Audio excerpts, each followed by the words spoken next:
Hello everyone, welcome back. Get comfortable, relax, and enjoy today's exciting fanfic. Now, let's begin part 1.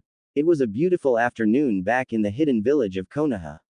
The sun was starting to disappear when a certain blonde chunin could be seen on the horizon carrying what appeared to be a bloodied black-haired human being, after one of the worst fights both had in years.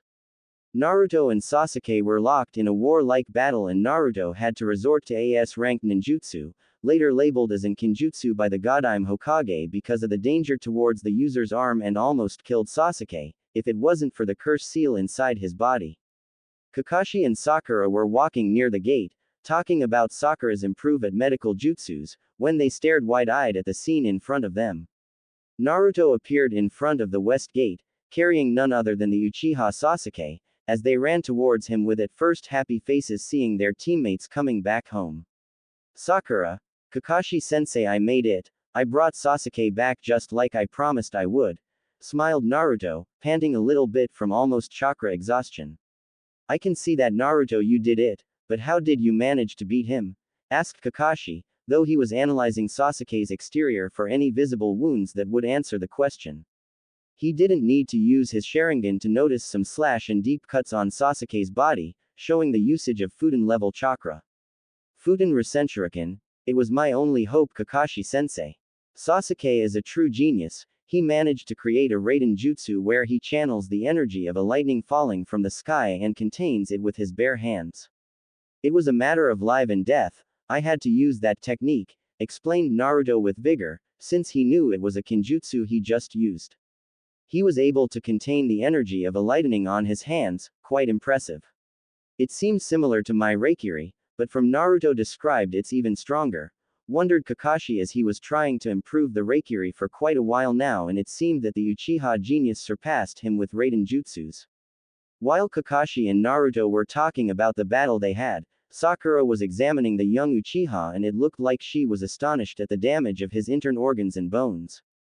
It seemed like Sasuke was cut in multiple places and traces of Futen chakra could be sensed near him as if one deadly technique did this to him.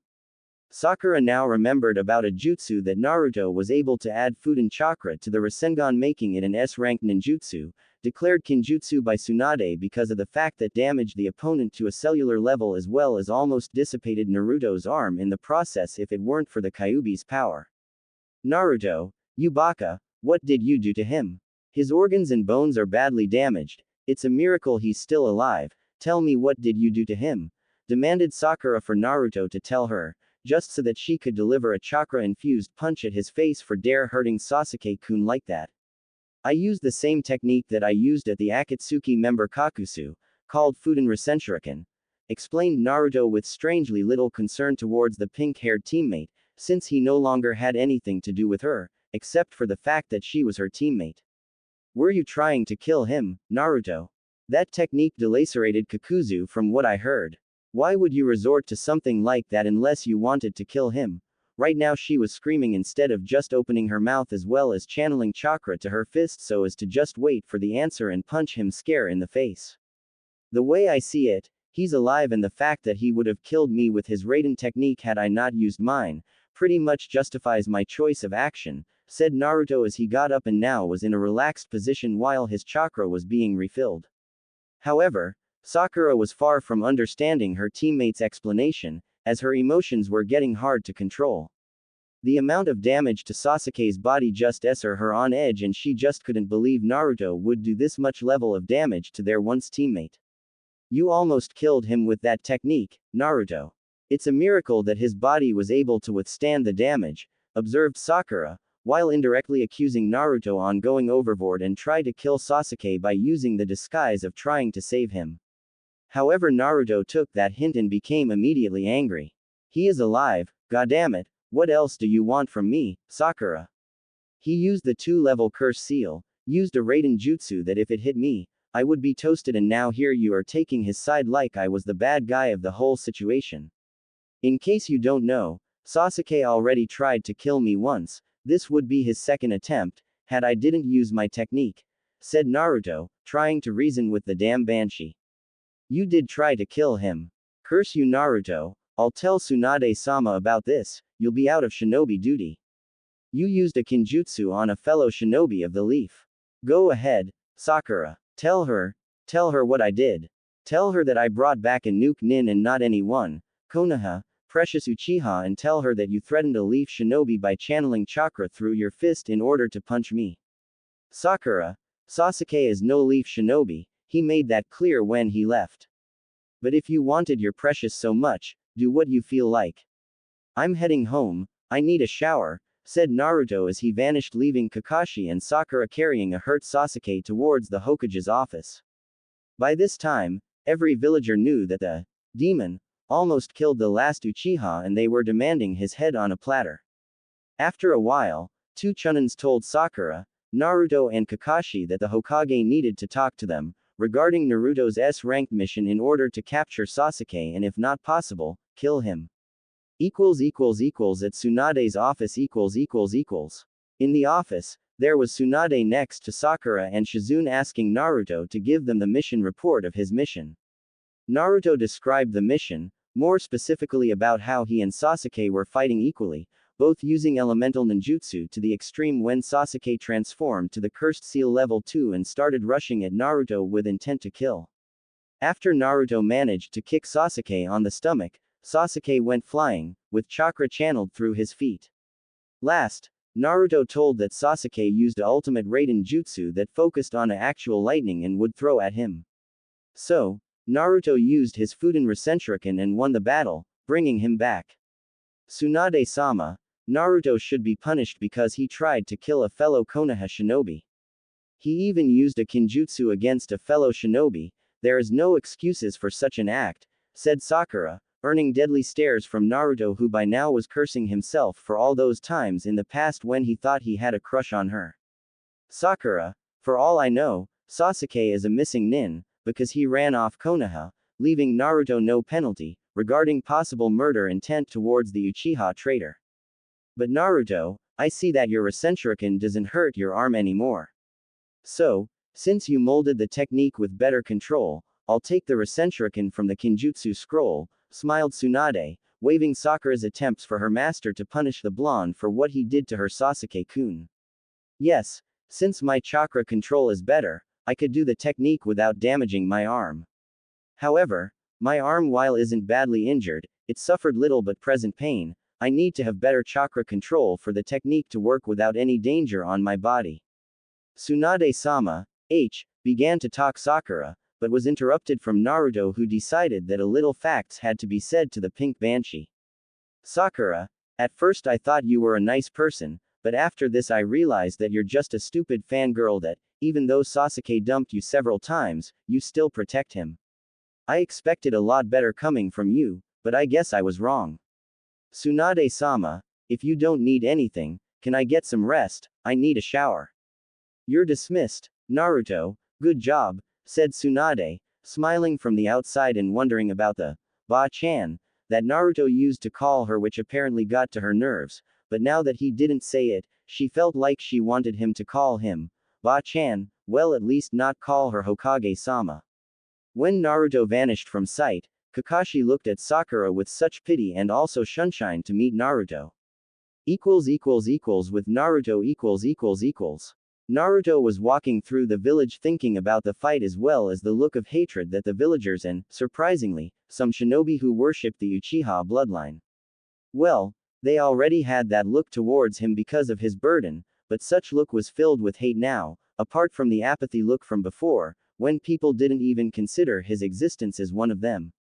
After some pace walking, Naruto's eyes caught a glimpse of sight which long ago managed to get to his heart like no one had done before. They were bright red eyes, which looked like two roses sparkling with beauty. The eyes belonged to none other than the Genjutsu mistress of Konoha, Yui Kurenai. For a minute there, Naruto just stared at her like he saw an angel in front of him. Such eyes managed to pierce through his soul and he instantly forgot every piece of negative emotions about Sasuke and Sakura's bickering for a moment. He wished he could look at them forever and just dies happily.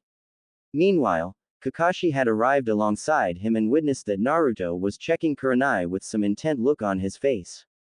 Why are you looking at her, Naruto? Ah, Kakashi-sensei, I didn't notice you there. Well, I was just remembering something from my training with Jiraiya-sensei, that's all. I see. Well, don't look too much at her, Asuma might be jealous. Why would he be jealous of this? Haven't you know? They are together, yeah, since you left to retrieve Sasuke. Asuma asked her out one time and she agreed to it. Personally, I don't see why she agreed to it, but what can I do anyway? Said Kakashi in order to study Naruto's behavior and run damage control if needed be. He knew that Naruto had a thing with the Genjutsu mistress one time, from what he heard from Jiraiya. Oh, okay, then. Well, Kakashi-sensei, I'm heading home, see ya. Said Naruto, trying to hide his emotions, upon seeing that the angel that he saw was with another guy, a Junin named Sarutobi Asuma. See ya Naruto, said Kakashi as he stared at Naruto's back from quite some time. He remembered Jiraiya telling him about Naruto's encounter with Kurenai. Kakashi felt pity on the boy. Kurenai was known as the Ice Queen of Konoha, for a good reason. At Naruto's apartment . When Naruto arrived at his apartment, he immediately went to the bathroom and took a nice warm shower. As he was letting the hot water clean any battle signs on his body, he was thinking of what Kakashi told him about Kurenai and Asuma. Since no one was looking, he didn't need to hide his emotions anymore and just did what every man in his position did when was cheated. He cried, he sobbed, his angel wasn't his anymore. After shower, he went straight to bed, thinking about Kurenai's decision in being with another person. On the next day . Naruto woke up and started making breakfast when suddenly he heard a knock on the door. When he opened the door, an ANBU was there with a note for him to attend at Tsunade's office right away. Naruto changed his clothes and quickly put his Chunin vest, jumping through rooftops to arrive. At Tsunade's office, Naruto spotted Kakashi there as well and assumed that he was going to a mission with Kakashi-sensei. Naruto, enter. I have a matter of extreme importance that involved your last mission. You see, the council had the same thought as Sakura and they're accusing you of trying to kill the Uchiha bastard. Here is a petition to dismiss you from active shinobi duty from trying to harm a shinobi of the leaf. Figured. Just because the Uchihas were a respected clan, they have these privileges. So, what will be your decision, Tsunade-sama? Asked Naruto, not showing any signs of anger or any negative emotions, much to the dismay and surprise of the blonde Hokage, who was expecting a huge scream of anger coming out of Naruto, maybe even hearing some shouts along the way, but none came. In my opinion, Sasuke is considered a missing nin because of his treason to Konoha. Therefore, if any ANBU or a Konoha Junin were to encounter him, they would try and kill him on the spot. Since you are a Konoha shinobi, you were acting with all powers to do just that, so you are in nowhere guilty for your actions towards the Uchiha traitor. Leave it to me, Naruto, I'll handle the council. Tsunade-sama, I have a request to ask of you, asked Naruto, as he thought about it after getting out of the shower last night. He needed something to take him away from all the pain. First, his fight against Sasuke, then Sakura protecting the Uchiha over him. Lastly but way more painful was seeing Kurenai, the love of his life, with another man. He needed to get away and he knew what he had to do. What is it? Asked Tsunade, though she was suspicious of Naruto's body reactions or rather lack of one. If possible, I would like to join as a member of the ANBU, said Naruto, earning looks from the Hokage and Kakashi. Now, both Kakashi and Tsunade were astonished to say the least. They did not expect this coming from Naruto.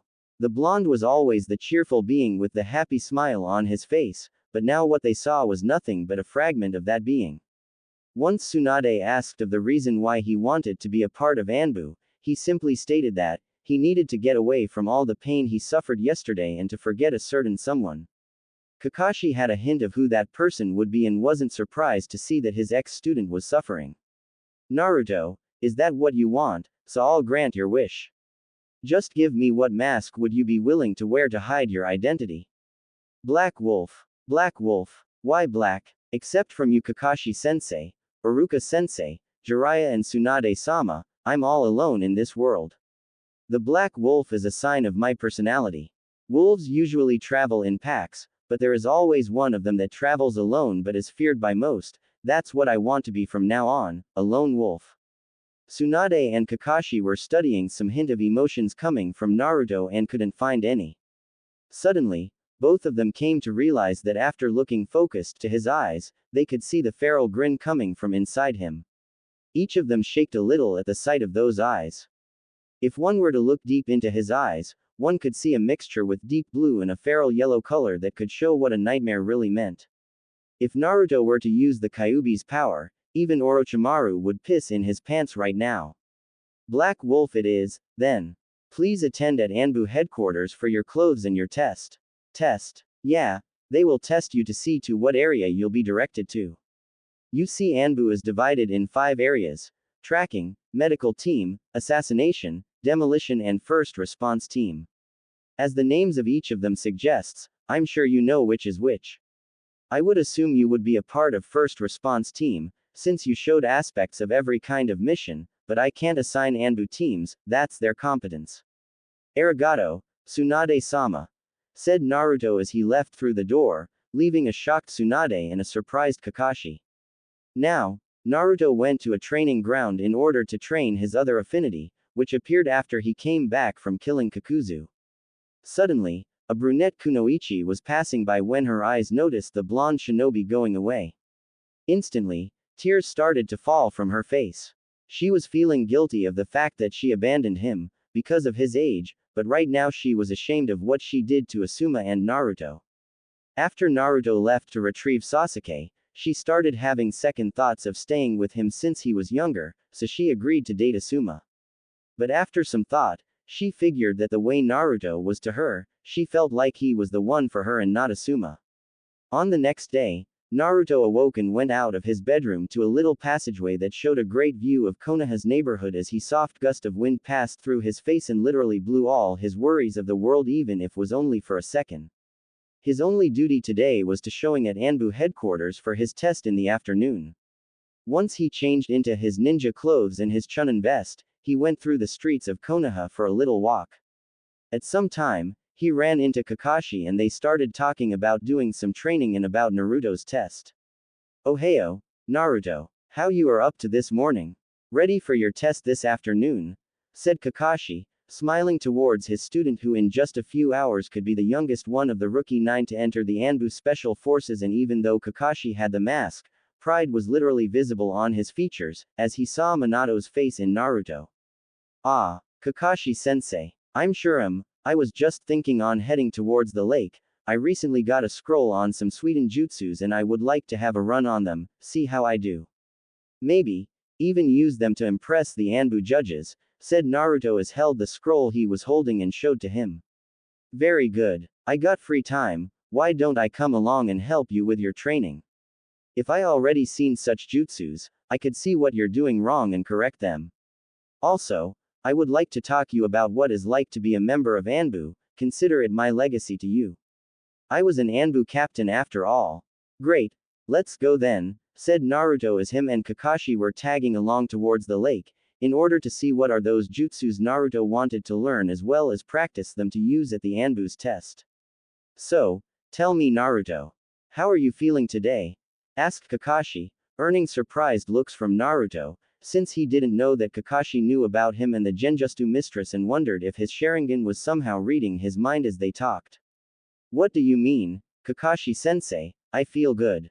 I'm about to become an ANBU, what's not to be feel good about?" said Naruto, almost mumbling the rest of the sentence, while looking down at the same time, thinking about the girl who was once his angel here on earth and now she was with another guy. "I'm actually hurt that you would think less about my ability to understand emotions, Naruto. Tell me it is about the girl from yesterday, right? The one you were looking at. I could very well see your sadness when I told about her relation with Sarutobi Asuma. It's okay, you can tell me these things if you want to," asked Kakashi, before seeing Naruto's head lift and his eyes were looking directly at Kakashi's, much to his dismay, since he knew sadness when he looked at it and such look wasn't different. "Well, I'm sure that Asuma can offer her more than I could. I mean, he's her age and all that. How can I compete with someone as experienced as him? Asuma is a powerful Junin while I'm a Chunin wanting to get into ANBU. Between us, She chose him.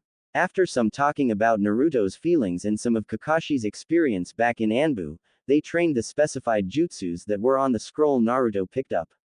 Upon an hour, Naruto mastered the two Suiden jutsus on the scroll and just relaxed a little bit near the lake, lost in his thoughts. I thought she loved me, but I guess that's not good enough for her. She is a strong kunoichi, she needs an even stronger shinobi to protect her. Needing to change the subject, Naruto and Kakashi talked about ANBU and some tough missions that Kakashi had to endure while being an ANBU captain. You see, Naruto, at some time in your career, you'll face a lot of death situations in front of you, and you know what usually happens to you when you experience strong emotions. As an ANBU, you need to keep your emotions at bay. ANBU are the elite, ANBU are power, agility, stealth, experienced. But I guess you do just fine with your stamina, power and jutsu arsenal. I believe you'll do just fine.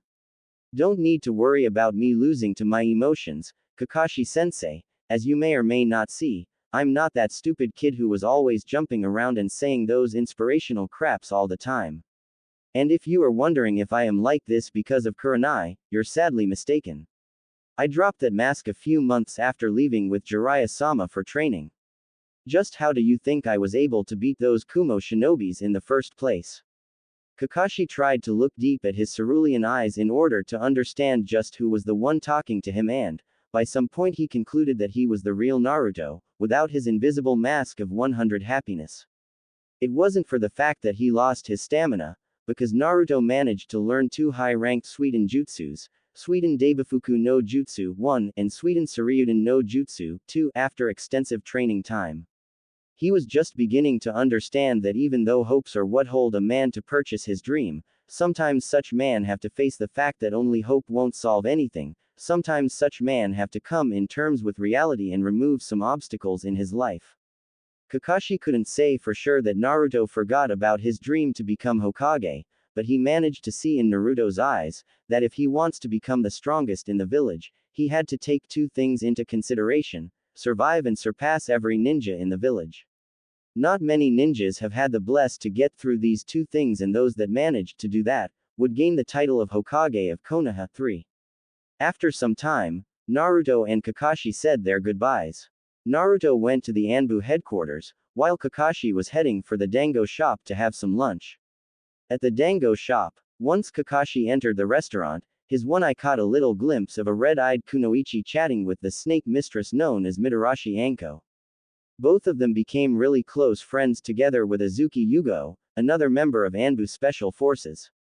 Yugo was junior ANBU when Kakashi was an ANBU captain. "Ohio, Kurenai-san, Anko-san," said Kakashi as he smiled in a friendly manner, holding his orange book in one hand and greeted the girls with the other, much to the dismay of Anko and Kurenai, since if they could wish for anything was to get rid of the goddamn book which managed to turn every man into a bloody pervert. "Ohio, Kakashi," said both of them in unison, but never taking their eyes of the book on Kakashi's hands. "So, Kakashi, what have you done today so far?" "Oh, not much. I just talked to a blonde friend of mine in the morning and gave him some pointers about Suiden jutsus," Kakashi said, leaning over to see any reaction out of Kurenai, with the word blonde being successful, and continued talking. "Anyway, I just came by to grab something to eat and then I'll be on my way." After Kakashi disappeared with his dango order, Kurenai and Anko returned with the talking. "So, Kurenai, does Kakashi knows any blonde ninja? Because I certainly don't recall on any shinobi that had blonde hair. The last one was the Yondaime and he passed away like 15 years ago." "Beats me, Anko-chan," she lied, since she knew exactly who Kakashi's friend was, and sadness came apparent on her face which didn't get unnoticed by Anko. "Kurenai-chan, what's wrong? Is about Kakashi's blonde friend.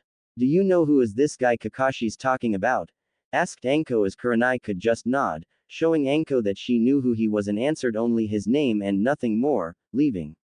"Uzumaki Naruto," said Kurenai, looking down just as thoughts rushed her head with images of the blonde smiling upon her, showing such deep blue eyes as well. "Uzumaki, oh, I remember now, it's the burden for brat. I came to know that he had affinity with wind, but Sweden also." It's very rare for a shinobi to have two chakra affinities. I didn't know he was that strong, but why are you so down like this? Is it because of him? You tell me what he did and he's going to beg you for mercy after what I did to him, threatened Anko in Kurenai's defense, but little did she know that was quite the opposite. Yes, I know that he is strong. No, he didn't do anything to me, said Kurenai, much to the dismay of Anko, who once again saw Kurenai's sad face and asked. Then what happened to make you sad like this? What happened between you two? Asked Anko, now very eager to know, since she didn't know of any involvement between the two of them of any king, and quite frankly it was pissing her off to no end, since Kurenai wouldn't open her mouth about it. Kurenai just didn't understand at first. She was thinking on the blonde shinobi, that was once her blonde shinobi, but she dumped him to go out with Asuma and now she was having second thoughts. Anko looked at her friend, with a questionable gaze. What did Kurenai and Naruto had that made her feel that way, just by the mention of his name? Kurenai, just why are you so sad about Uzumaki Naruto? Is it pity from what he carries inside of him? No, it's not that at all, Anko. Ah, forget about it, I don't want to talk about it. So, how about you, Anko, interested in someone at the moment? Oh, no, my friend, you're not getting out of this so easily. I want to know what happened between you and Naruto to make you feel bad just by hearing his name. Anko-chan, please let's change the subject, okay? I don't want to talk about this. Did he hurt you or anything? That seems very unlikely, because I've never seen anyone want to protect others, like him. I doubt that very much. It's quite the opposite, in fact. Kurenai sighed, she didn't want to discuss about it, but Anko wasn't easy to fool and she knew that she had to tell her the story. Okay, Anko-chan, I'll tell you, but you have to promise me that you won't tell this to anyone, okay? Okay, I promise, you're no fun, Kurenai-chan. The thing is, it was I who hurt him in the first place, Kurenai said, learning a surprised stare from his friend, 5, as Kurenai was telling her the story. At the ANBU headquarters. Just inside the ANBU headquarters, a blonde chunin approached the reception counter and handed Tsunade-sama's permission note in order to be handed out to a certain ANBU that was recruiting shinobis today. ANBU-san, sir, there is a chunin here, with a permission from the Hokage to take the test. Send him in, I was actually expecting him, said one ANBU member who seemed to be hidden in the shadows so as to show the new recruits what is like to be an ANBU. As you wish, Uzumaki-san, come here, will you take a seat over here? The receptionist pointed for him to take a seat in front of a certain ANBU character that was wearing the bear mask. So, Uzumaki Naruto, is it? It is. Why do you want to become a part of ANBU?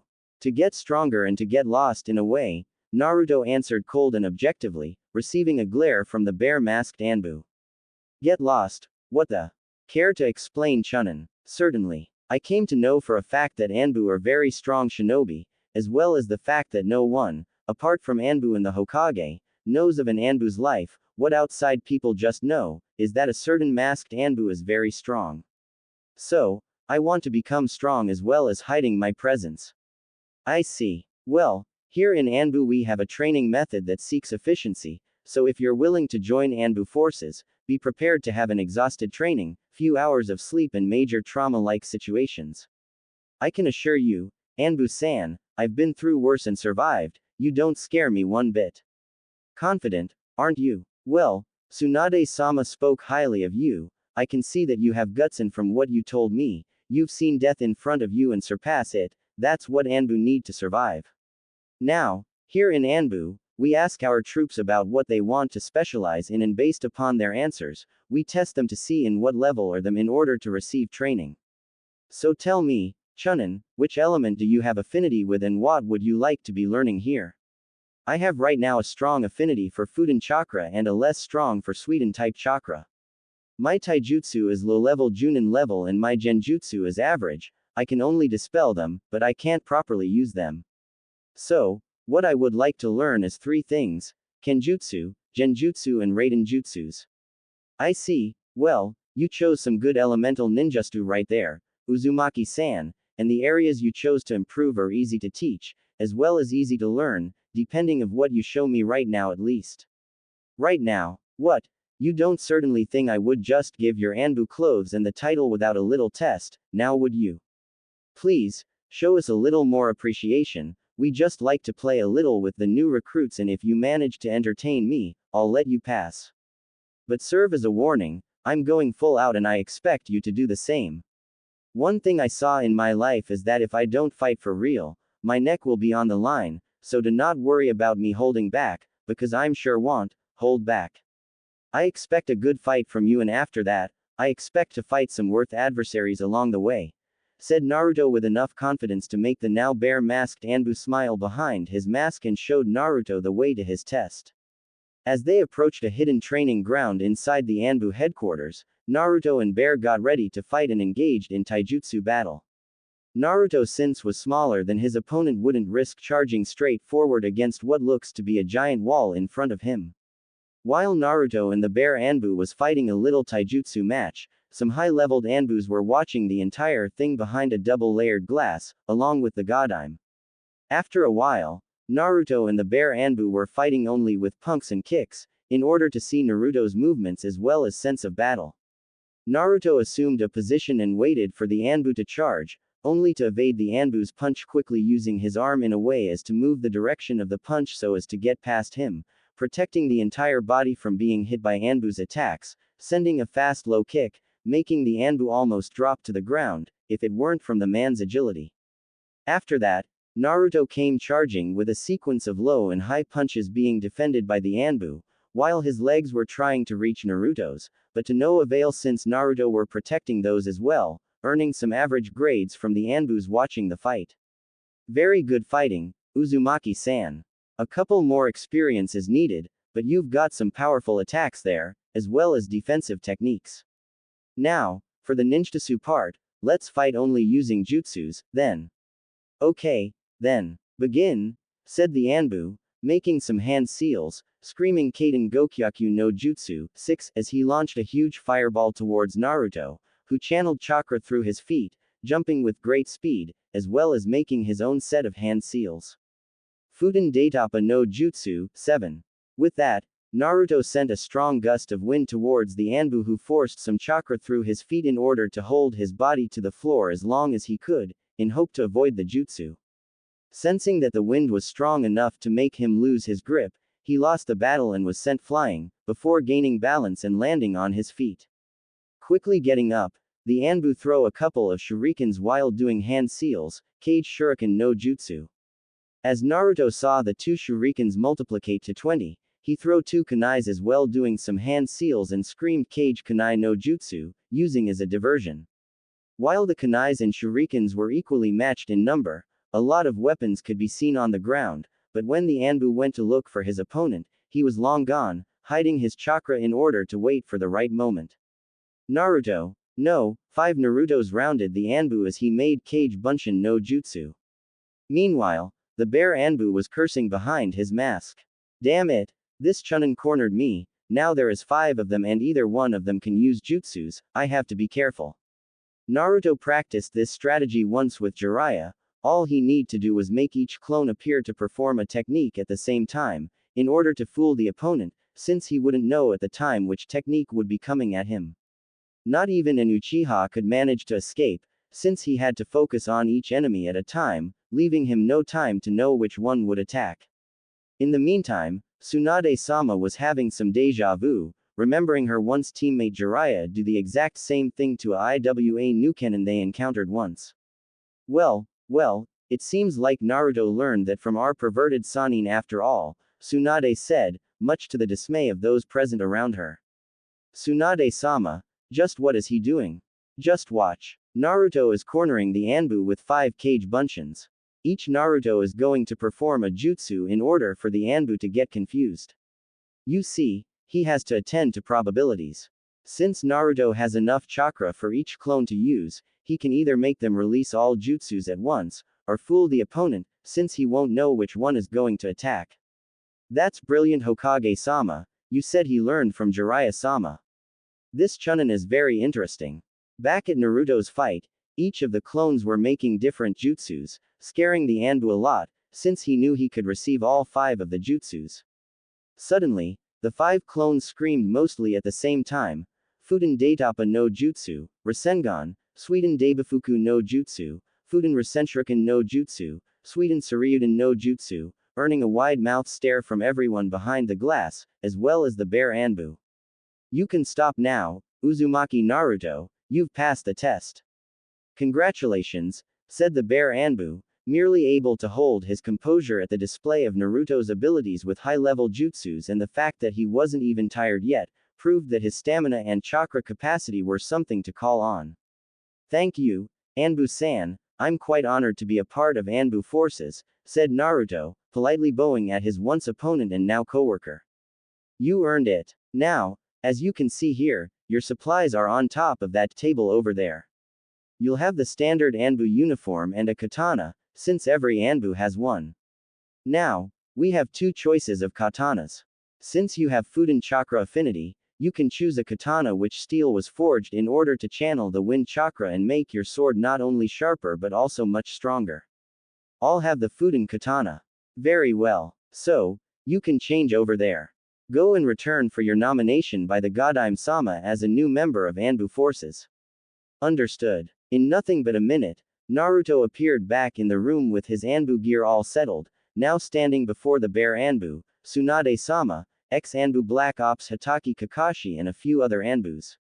Why, I'm not surprised to see you here, Kakashi-sensei, said Naruto as he managed to take a glimpse of Kakashi reading his book at the corner of his eyes. Do you really think I wouldn't be here to see one of my students become a part of the elite troop of Konoha? I knew you were going to pass, Naruto, and you sure did. Congratulations. Thanks, Kakashi-sensei. Uzumaki Naruto, put on your mask and come forward, Tsunade ordered Naruto. Hi, Hokage-sama. When Naruto put his black wolf mask, many ANBUs stopped what they were doing and turned to notice their new addition to the group. As he walked towards Tsunade, he turned to acknowledge the surprising stares given by his now fellow coworkers. Surprisingly, a cat-masked ANBU was watching the sudden change at the new ANBU, before and after Naruto put his mask on. This ANBU was no other than Azuki Yugo, one of the strongest Kenjutsu users in ANBU forces and of course Konoha as a whole, as well as best friends with a certain red-eyed Kunoichi, also known as Kurenai. Once Naruto kneeled before the Hokage, Tsunade started to perform the nomination of the newest ANBU in the force, Naruto at the age of 15 years old. By the power invested in me by Konoha, I nominate you Uzumaki Naruto a member of ANBU Special Forces. As from now on, when you attend to missions, you shall be called Black Wolf. Congratulations. Thank you, Hokage-sama, it's quite an honor to be nominated for ANBU Special Forces, said Naruto, now with the ANBU Special tattoo already placed on his left arm, between the shoulders and the biceps.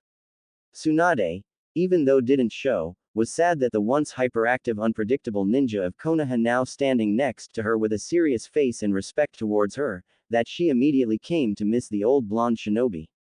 While looking at Naruto, the only aspect that could resemble Naruto was his golden hair. Almost crying, she thought, Uzumaki Naruto is no more, now he is Black Wolf of Konoha. Now turning to see Kakashi, she wondered. Kakashi, could you see Naruto inside that black mask?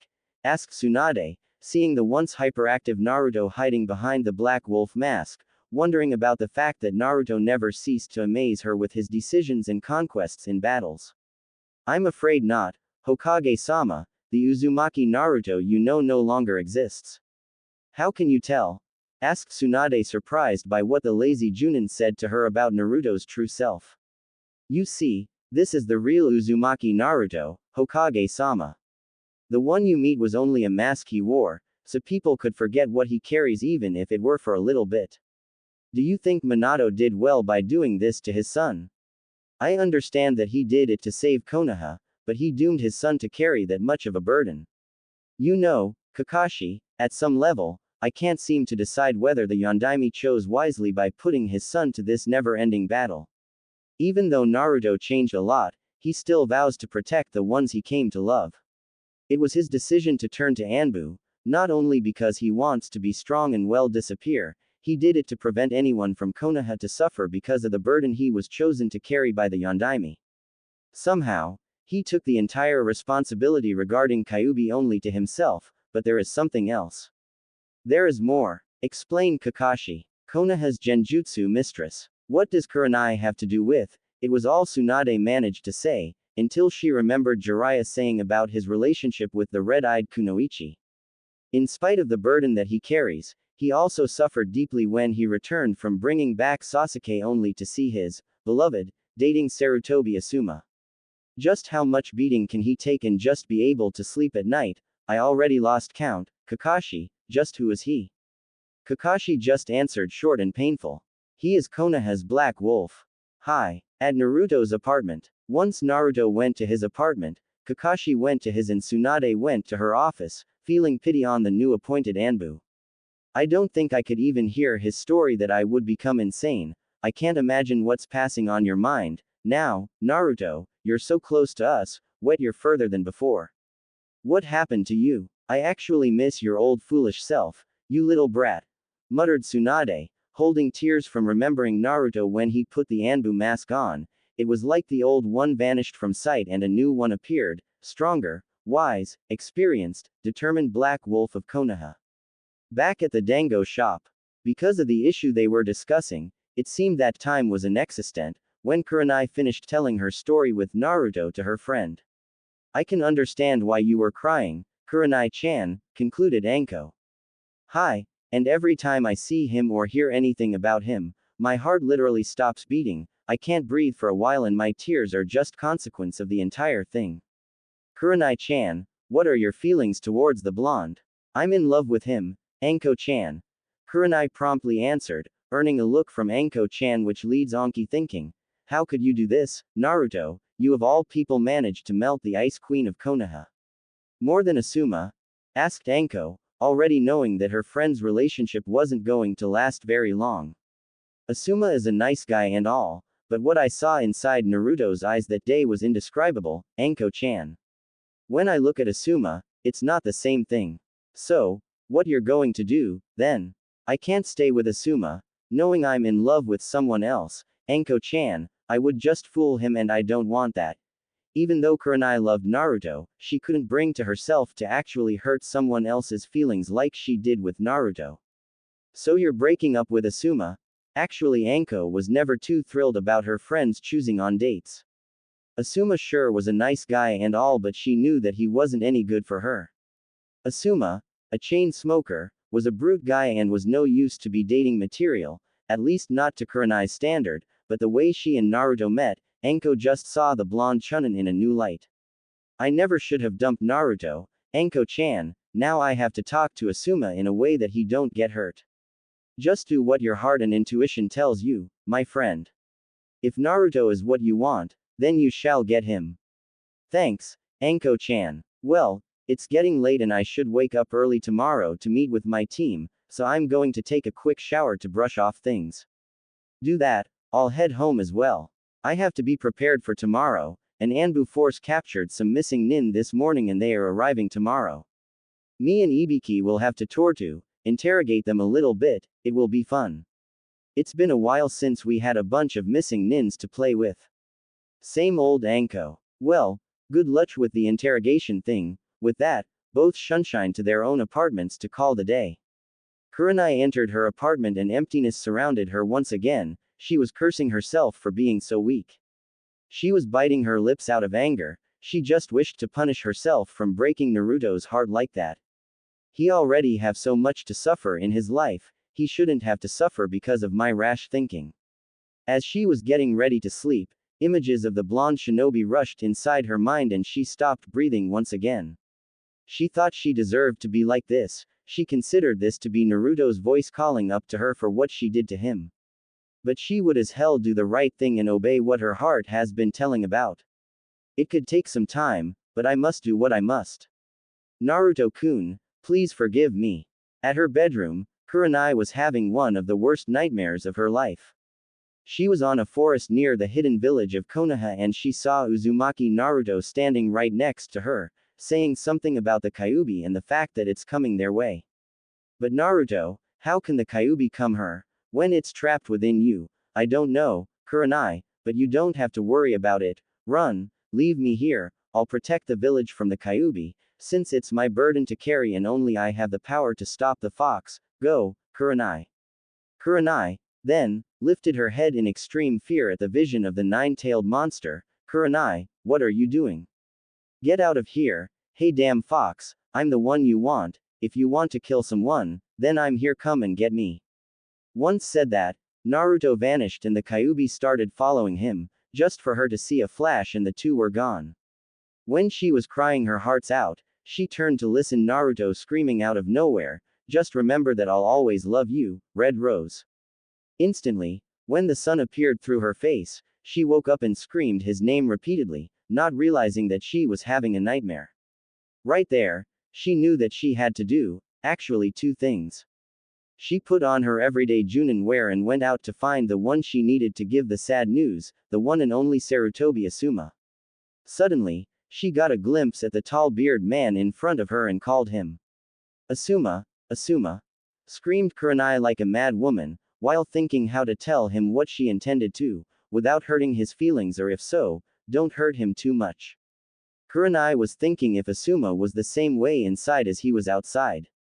Outside he was a brute force man, the barbarian type, but how he was on the inside, is what she was worrying about, since the news that she was about to tell him wouldn't be pretty. Kurenai, where's the fire? Said Asuma, actually worried about the red-eyed Kunoichi. Kurenai was very subtle, never taking to express much of herself in public like she was now. There was a reason for her reputation as the Ice Queen of Konoha, and she pretty much gave credit to her reputation. Ever since they began dating, there was always something that drove her away of things, like a wrong choice who wouldn't go away, her conscience tormenting her mind for something that he couldn't understand, but he damn well knew there was something wrong with her, especially today. Asuma, I need to talk to you. Simple and to the point. Kurenai pondered about how to tell the guy, have a conversation first and then tell him or spell it out and hope that he didn't take it bad from being dumped by the red-eyed Junin. She decided to just tell him and see what happened. Okay. Not here, come, said Kurenai, as she hopped through rooftops heading for an empty training ground. Asuma, for his part, had completely lost any hope of trying to guess what Kurenai wanted to tell him about. Mystery was one of her most noticeable features and he became somewhat annoyed by such a fact. So, Kurenai, what do you want to talk about and why we need to talk in private? Is there something wrong? Asked Asuma in a cool way, while taking a cigarette out and light it in his mouth, fulfilling his nasty habit, which by the way was his way of coping with things he saw along the way of his shinobi life. Kakashi read ICHA books, Anko and Ibiki torture missing nins for such a thing, bunch of sadists, and Asuma smoked. Asuma, first I want you to promise that you're not going to hate me or misjudge for what I'm about to say. Okay, said Kurenai, making the bearded smoker now more worried, since with Kurenai, all could be expected. Little did he know that what he was about to hear would make drop his cigarette on the ground.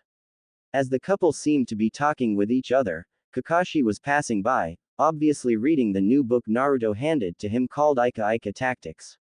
He was giggling like a maniac when his eyes caught Asuma and Kurenai talking about something, and from both their looks, things looked pretty serious. Now, back to the couple, Kurenai was now debating inside her head about how to put it. Not wanting to drag this situation any longer, from fear that someone would come and ruin the whole thing or a mission that needed them both, Kurenai had to say it one way or another. Asuma, I'm in love with someone else. I'm sorry, but I just can't stay in a relationship with other than the one I'm in love with. There, she said it. Surprisingly, a 100-pound weight slipped off her shoulders and a light feeling rushed through her chakra coils. It was like she just found the key for total happiness. Kurenai was glamorous. Asuma, on the other hand, wasn't nearly feeling the same thing. To say that Asuma was taken aback was an understatement. He was shocked by an upgraded version of the Chidori running through his veins and bones. But, right now, Asuma was searching his mind to remember just who have the heart of the Genjutsu mistress, and he at least deserved to know who the guy is. Kurenai, tell me, who is he? I think I deserve an honest answer here. Asuma was fuming alright, but he wasn't known for dwelling much on emotional situations. The man was indeed a barbarian and such feelings for him just didn't hang around that much inside him, or at least at the moment it wasn't. Yes, Asuma, You deserve an honest answer. The one I'm in love with is Uzumaki Naruto. There, she said it. At that statement, both Asuma and Kakashi couldn't form words in their mouths to comprehend what Kurenai said. What? Naruto? But he's only 15 years old, he's only a chunin, she can't be serious, Asuma. She is in love with Naruto. Man, and I thought Ika was good, this is something else. Kakashi. Kurenai, you're supposed to give me an honest answer here. Naruto is only 15 and a chunin. How can he be the one you're in love with? Babbled Asuma, now angrier from losing Kurenai to a brat with pretty much half their age and probably half their experience as shinobi of the leaf. Little did Asuma know much about how much Naruto suffered in his life because a nine-tailed demon. Asuma, I'm sorry but I can't explain why, I just do. I hope you can forgive me for deceiving you all this time, but I just couldn't go through with this, knowing that I'm in love with him. I just can't. Forgive me, Asuma, I was actually seeing him before I was with you and I made a huge mistake, I'm so sorry. Said Kurenai, opting to just leave him be for the moment, so she could attend to her other objective that was finding the love of her life again. She figured that Kakashi would know about his whereabouts, since Kakashi and Naruto were like brothers to one another, even though the lazy Junin was Naruto's sensei.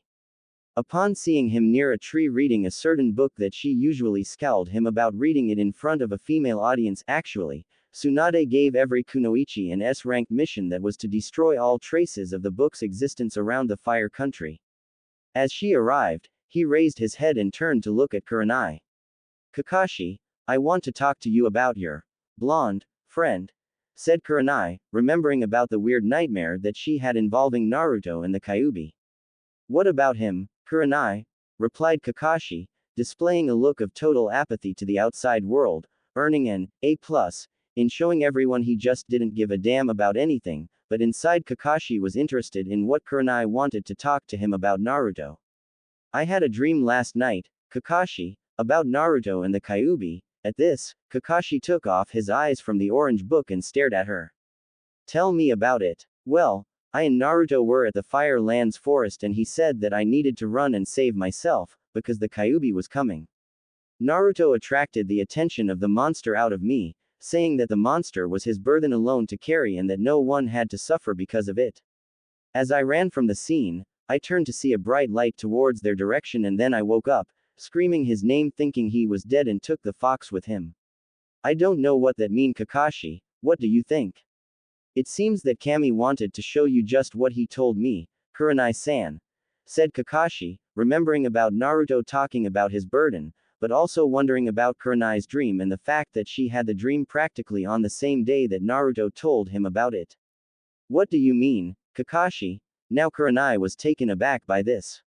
She figured that was just a nightmare and here comes Kakashi who knows him better than anyone, tells her that the dream was very similar to what Naruto told Kakashi.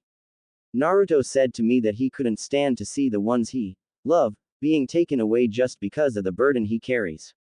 Naruto, by some time, realized that if the Yondaime trusted him to carry the Kyuubi, then it was his alone responsibility to bear, said Kakashi, as he sighed thinking about Naruto's face when he told that to him and the way he was looking at him was frightening to say the least.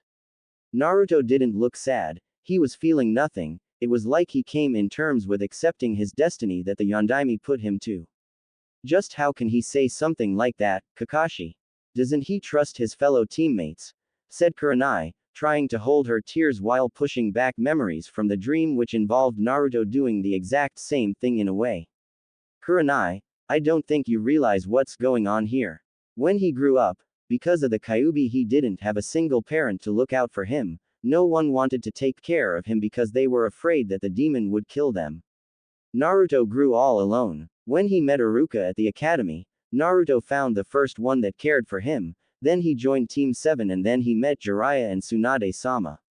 How do you think he would feel if he saw someone close to him, someone that took the liberty of knowing himself for who he really was, other than Kyuubi brat? At Kakashi's words were entering into Kurenai's ears, her heart stopped once again, and she couldn't breathe once again. She wanted to be there for him, she wanted to hold him once again, and she wanted to just stare at those cerulean eyes. She wanted to be with him and share his burden with her. She didn't want for her love to feel like he was feeling right now. Kakashi, please, you are the one that he considers the most. You've got to tell me where he is. I need to find him, please, pleaded Kurenai, much to Kakashi's surprise, since even though she said that she was in love with Naruto, she wasn't exactly displaying it until now. Kurenai, I'm sorry to say that Naruto's whereabouts is no longer a common knowledge. What do you mean by that? I'm not allowed to talk about it, but seeing that you care so deeply for my student and Otwoto, I'm going to give you a hint, but if you tell anyone I told you that, I'll deny, do you hear me? Loud and clear, come on, Kakashi, I have to talk to him. What once was his mask to hide his true self, now he has replaced it with another mask for war. That's the hint, but Kurenai-san, a little piece of advice, if you are in love with my Otwoto as you said so yourself, don't stop until you find him and tell him just how you felt about him. Thanks, Kakashi, you're truly a friend to him. Thanks for the hint. Kurenai, in order for you to solve this puzzle, you have to look deep inside your heart and look there. Only then you'll figure out where Naruto will be, said Kakashi, already walking behind Kurenai. Meanwhile at the border with Kumo, 4 ANBUs were dashing with great speed through the forest of Land of Fire, in order to get to the border with Kumo. Seeing their masks, they were Hawk, Bear, Cat and Black Wolf. This was Naruto's 15th mission as an ANBU, being certain that the first ones were set to test his loyalty to Konoha. On one mission, he was sent on a trip to a village close to Iowa, alone to recover a missing scroll from the Hokage's vault. It was safe to say that Naruto did meet some force, but there were only rogue ninjas and bandits guarding the stolen scroll. Naruto, in his training, was learning how to control Raiden jutsus and managed to learn a very powerful jutsu called Raiden Jaibashi no Jutsu, lightning style, electromagnetic pulse jutsu. Back at the mission at Kumo, Hawk was the team captain and they've reached the place they were to meet the Junin Genma and his 3 genins that asked for help to take care of Chunins from Kumo that were trying to invade a village which was located at the Fire Country. Once they arrived, they set camp without setting up some fire, so to avoid suspicion. Hawk being a strong and capable leader needed to issue some orders regarding the team's safety while resting for tomorrow. Black Wolf, do some scan on the area with cage buncheons, said Hawk, since he came to know of Naruto's extensive chakra capacity. Cat, plan some traps around the perimeter. Bear, help me here with our utilities. Hi, everyone in the group called and each went to do their designated assignments. Naruto, now known as Black Wolf, made some cage buncheons and scanned the area, only to find the number of enemies and their positions and report to the squad captain. Hawk, sir, I spotted 5 Kumo Chunins, being 2 on the far east side from here and the other 3 on the left. They are very far from here, though. Good work, Black Wolf. Did you see if they have skills? Only one, Hawk-san, he has a scar on his left cheek. According to my cage buncheon, he felt it a large amount of chakra, and if he has just average chakra control, we are going to have one hell of a fight. Got it, Black Wolf, go help Bear set the camp. Hi, said Black Wolf for Hawk to turn and take a good look at his new soldier. Behind Hawk's mask, he was caught wondering about Black Wolf and the fact that he was only 15 years old and already a part of ANBU Special Forces. Nearly everyone in ANBU has at least 20 years old, yet Black Wolf had so far displayed an excellent job.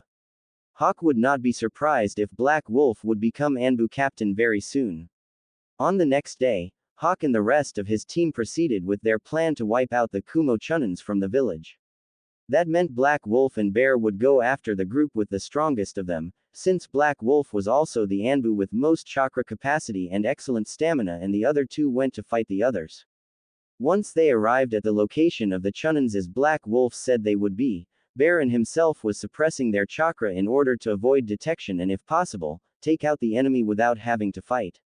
Bear was greedy, so he wanted to take on the high-level Chunin, leaving Black Wolf to kill the weak one. Once they defined their target, both of them rushed to a place that they could get a clear shot and attack the ninjas, knocking them off. Black Wolf took care of his one, but Bear was discovered by the high-level Chunin, who actually was an A-ranked shinobi of Kumo, a dangerous one, and the thing was that he knocked Bear out, leaving Black Wolf to deal with him. So, Konoha ANBU came to play with us, said the Kumo shinobi with a smirk on his face that looked like he was extremely confident about something. Tyuki Kuriku, ranked A ranked shinobi, if you don't leave this premises right now, I'll be forced to imply on you the same fate that your friend there had, only I can't guarantee that I will go easy on you. That guy was a pain in my, he always irritated me, I should thank you for taking him out. I see, well so you don't mind if I keep his head, for collection, said Naruto, apparently holding the guy's head and showing to the one who after seeing the head, pretty much confessed that was actually a friend of the man who supposedly was killed, much to Naruto's grin, knowing that his little plan worked. You bastard, I didn't think Konoha ANBU could be so sick-minded. You just killed my friend there and for that you'll die by my hands, mark my words for it. Little did he know that he was trapped in one of Naruto's newest genjutsu techniques, which made the other see things that in reality weren't happening. Tyuki was furious at Black Wolf for doing that to his teammate, charging at Black Wolf with blinded rage, only for Black Wolf to start making hand seals for cage bunchins and started pounding Tyuki with a swift taijutsu combo, kicking him hard in the stomach. With great speed, Tyuki formed some hand seals and screamed Fuden Daitapa no Jutsu, wind style, great breakthrough jutsu. In less than a blink, the huge gust of wind came rushing at Black Wolf, leaving him only one way out of it. By channeling chakra through his feet, he jumped away from the force, leaving his enemy wide open for an attack. Naruto threw one shuriken and multiplied, forming 10, by making some hand seals and screaming Cage Shuriken no Jutsu. All the shurikens hit the target, making him lose some blood. Because of this, the enemy fainted from blood loss, leaving Naruto clear to see how this teammate was doing. Bear, are you okay? Asked Naruto, after he helped the big ANBU member getting up from the ground. Black Wolf, what happened to that guy? Asked Bear, since he only remembered being taken out by the Kumo shinobi by surprise. Bear was berating himself from underestimating the guy's ability, since with one hit, Bear was on the ground, unconscious. I managed to knock him out and I'm going to capture him. He is an A-ranked shinobi from Kubo and presence guaranteed in Konoha's bingo book, said Naruto, remembering the time when he was reading the bingo book like Kakashi was reading his Ika Ika. Good, then, while you do this, where is the other one? I'm going to pick him up for questioning. He is next to that house over there, knocked out on the ground. Could you tie him up for us? Hawk and Cat must be here anytime now. Got it. I'll do it. Just as Naruto were tying Tyuki, Hawk arrived with Cat with his captures and requested report.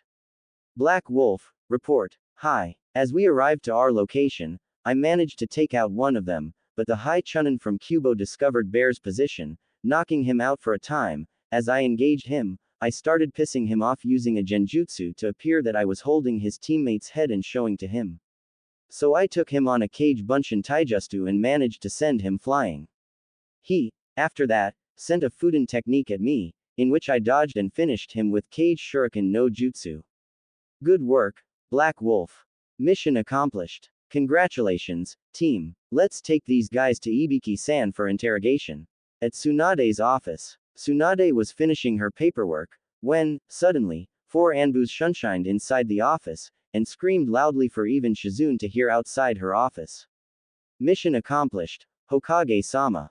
You guys don't have to shout, I can hear you. Congratulations, your paycheck will be available once you arrive at the headquarters. Congratulated Tsunade, proud of the fact that this ANBU squad was becoming along greatly with some mission success in a row. Hokage-sama, during our mission, Black Wolf here managed to capture an A-ranked Kumo ninja named Tyuki Kuriku. He is already at Ibiki-san for questioning, said Hawk, as he pointed to Black Wolf. Naruto for his part was scowling Hawk since he entered into ANBU just so that he wouldn't be showing his face, and yet here is his captain boosting his image to no one less than the Hokage. Is that right? We have quite a bounty with this guy. Congratulations, Black Wolf, you are to receive the bounty once Kumo pays his rescue money. It took a while, but Tsunade remembered who Black Wolf is, and she was trying to see him, even it's just a glimpse of the once hyperactive shinobi she was getting used to. Everyone, dismissed, except Black Wolf, I need to talk to you. Hi, Hokage-sama. Hold on a minute, Black Wolf. Shizune, are you there? Please come here. You asked, Tsunade-sama. Yes, prepare a message for Kumo, tell them that we captured this shinobi here trying to harm one of Land of Fire's villages.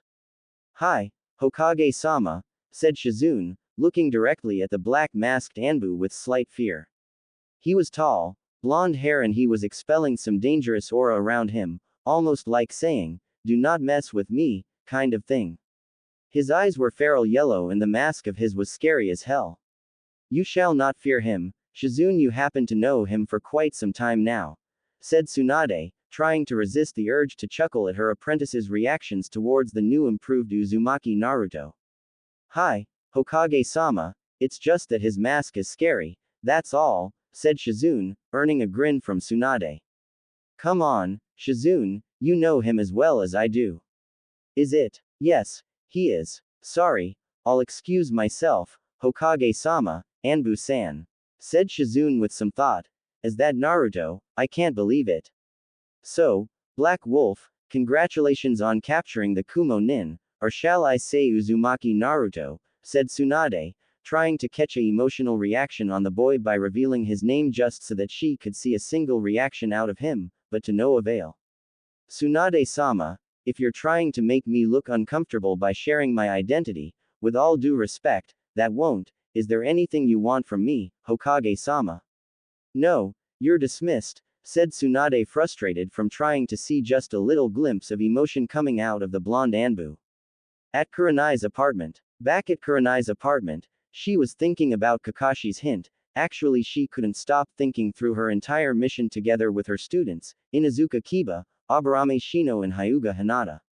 Only half an hour before it, she was at Tsunade's office, being dismissed. By the time her team were leaving the administration building, they heard an ANBU squad returning from some mission and screaming something about mission accomplished and a certain black wolf that managed to capture an A-ranked Kumo Nin. She was puzzled, but she was apprehensive as hell. She still hadn't seen Naruto yet, but she was determined to find her true love, at all costs. She was caught wondering about Kakashi's hint that said, what once was his mask to hide his true self, now he has replaced with another mask for war. Kurenai also remembered Kakashi saying that she had to look through her heart to find out. It was a little over than 10 p.m., and she was lying down on her bed, but she couldn't get any answers. Damn Kakashi and his underneath the underneath. After some time, 4 a.m., she couldn't sleep. She was awake all night, thinking about how good Naruto's chest was when she used it as a pillow to rest and forget of all her troubles. She missed him so much, but she was determined to find him, so she started bumping on his head, for her brain to just give the answer. Suddenly, she remembered when she first saw his eyes and remembered that this wasn't the loudmouth hyperactive ninja she once came to know. What once was his mask to hide his true self, Naruto take off that mask and replaced for a mask or war.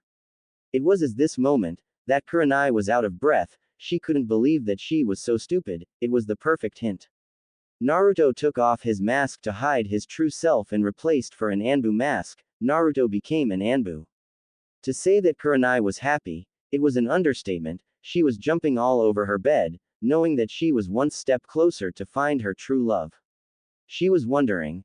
Of course, he is ANBU, otherwise I would have seen him somehow. Kurenai was lucky. She knew that Tsunade would know where Naruto was, cause she is the one directly above the ANBU forces and she have her friend Yugo working there as well. When the sun struck on her room, she felt a little bit tired, but now she couldn't sleep. Suddenly, a knock on the door. When Kurenai opened it, she saw Hinata. Good morning, Hinata. Good morning, Kurenai-sensei.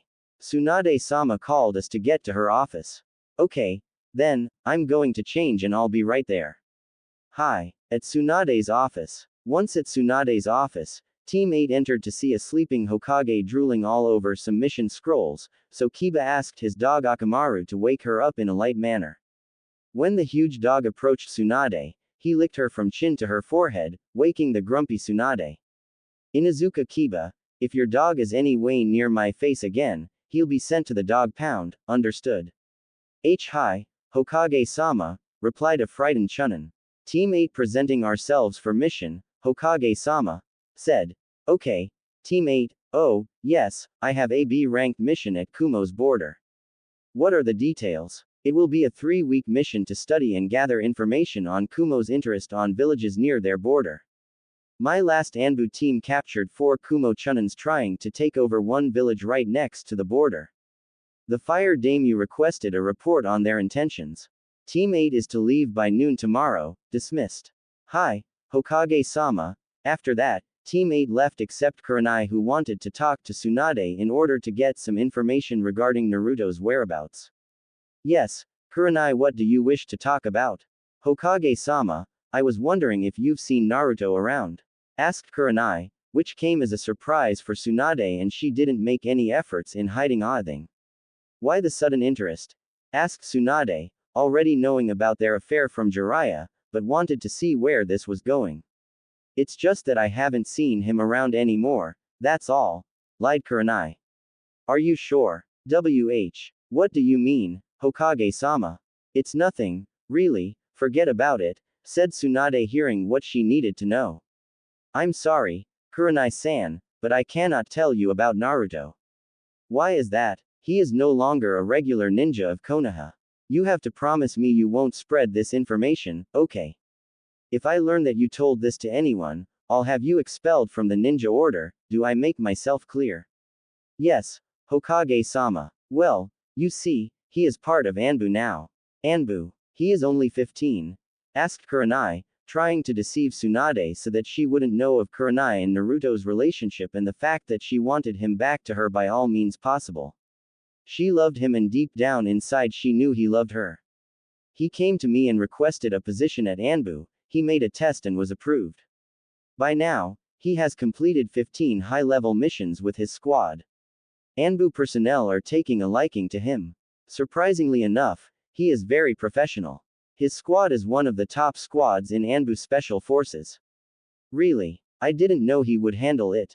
Being ANBU is tough. Kurenai, quit playing games with me in order to find out more about your beloved blonde. I cannot reveal any more information, cause it's considered classified, said Tsunade, being fed up with playing a game of questions and answers from Kurenai.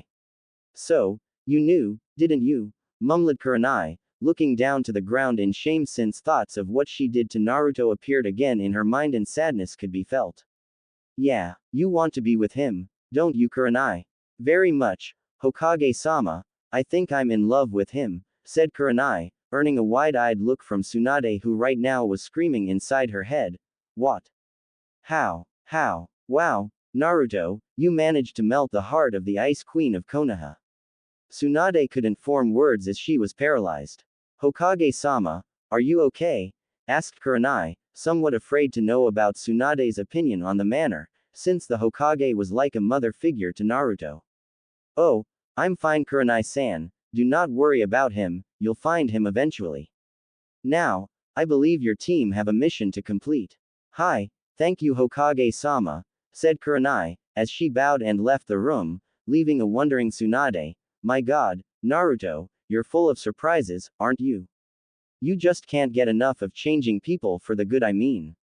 After talking to Tsunade, Kurenai went back to her apartment, so she could rest for the day, since it was already nighttime.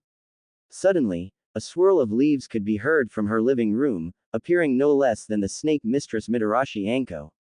She was there in hopes of talking to her friend about the blonde fellow that suddenly grew her interest sky high. Anko was still dazed by the fact the one known as Ice Queen of Konoha was falling in love with a supposedly young but also good-looking Chunin. Once Kurenai sensed the familiar chakra signature, she went to the living room, only to see her best friend with a little bag on her shoulders. Greetings, Anko-chan, what are you doing here? Greeted the red-eyed beauty like it was an everyday occurrence that her snake friend appeared in her living room when she wanted to talk or just hang out with Kurenai. Anko happened to have only 2 friends in Konoha who didn't treat her like a snake bitch. Oh, Kurenai-chan, I'm touched that you did not welcome me to your home. I just thought of keeping you some company and get to talk about the blonde Gaki for a bit. That story of yours really got to me, you know. I'd never think someone like him would get to you that much, said Anko, only for Kurenai to look down to the floor, feeling sad of hearing what her friend said. What about him? What not about him? 2 chakra affinities, Chunin at the age of 15, handsome, have beautiful blue eyes as you said. Of course, if what you said back there is true, then he is one hell of a guy. Mumbled Anko that last part, mostly to herself from imagining Naruto and Kurenai together in a provocative. Yes, he is indeed quite a guy, Anko-chan. I wouldn't be feeling the way I do towards him if he wasn't. Add to the fact that I came to know yet another feat that he was able to do. Instead of just a chunin at the age of 15, he recently entered the ANBU and he is now a member of the ANBU Special Forces. What? An ANBU at the age of 15? I didn't figure he was a prodigy hidden under the hideous orange jumpsuit of his. But, wait, how you know he entered ANBU program? I work close with them at the torture and interrogation division and not once had I seen him there or any blonde character for that matter. Did Yugo-chan tell you that? Asked Anko, to which Kurenai nodded her head in the negative. No, Tsunade-sama told me. She even told me that he's doing quite well there, having already completed 15 A-ranked missions and a couple of S-ranked ones, not counting some B and C-ranked missions that I think he already completed a number close to 30 B and 40 C-ranked. Well, considering his A and S-ranked missions, it only seems accurate to say that he has completed quite a lot of middle risk level missions, but Kurenai, he is too young to witness the hard life from being a part of ANBU, trust me I've been there. Said Anko, showing some concern on the boy's mental stability, clearly not considering just who Naruto is in the first place and the fact that he faced worse than being an ANBU since the day he was born. Anko-chan, if even the Kyuubi no Yoko doesn't scare him, what makes you think that any other event would scare him at all? Besides, I'm quite certain that he might be with Yugo as partners and she is one hell of a kunoichi. She might be there making sure he was alright. I don't know Kurenai-chan, it wouldn't seem like that if Naruto is what the rumors have led to believe. I'm sure that Yugo is strong for sure, but Naruto sure wouldn't need any help from her, more likely, he would end up helping her getting out of tough situations. Because of the monster inside him, Naruto knows no chakra exhaustion, no needing to be at the hospital for more than a day. Yugo-chan is one of the best ANBU there is in headquarters, but she cannot hold as long as Naruto in a fight. From what Kakashi told, Naruto has nearly everlasting stamina, explained Anko, to which Kurenai frowned. Yugo was her idol. She is part of ANBU Special Forces for quite some time and still has time for dating the Kenjutsu specialist Gekko Hayate. It would be impossible for Kurenai to compare Yugo's fighting ability with just anyone, but she was thinking about her beloved blonde and how would ANBU training make him stronger than he already is. After some extended talk with both of them, they made a little bed for Anko to sleep and continued talking some more, until Kurenai at some point couldn't take him of her mind. Every word Anko said, Kurenai will associate to him, which made her friend a little angry, but seemed to get past it, since she knew how much she was suffering from not getting together with Naruto or even find him for that matter. On the next day, Team 8 consisting of Kurenai, Kiba, Hinata and Shino went to their mission towards Kumo. Along the way, Hinata noticed that her sensei was appearing very sad about something. She never saw her sensei's emotions, other than a quick smile as a sign of congratulating her students. Seeing that, she decided to talk to her and see what was wrong with her sensei. Kurenai-sensei, is there something wrong? Asked Hinata, deciding on the direct approach strategy, so as to get to the point and see if she could do anything to help her sensei. For some time, now Hinata lost that shyness around people, and after the Chunin exams when she was promoted, she was able to show everyone that the once Hyuga Hinata was gone and she would be stronger. What do you mean, Hinata? Kurenai for her part, was trying not to show depressed or any emotions rather than the normal smile and on occasions praising on her students' abilities to a certain degree, but at hearing Hinata's out of the blue question, she was cursing herself from doing the exact opposite from what she intended. It's nothing. I just turned to look at you and you were looking down for some reason and I wanted to know if you were fine. Oh, sorry. Sensei, you can tell me, why are you sad? I'm just sad because I'll be leaving the village for quite some time and my search would have to be interrupted. Search? Search for what? Oh, it's nothing, Hinata, he will be here when I return, right?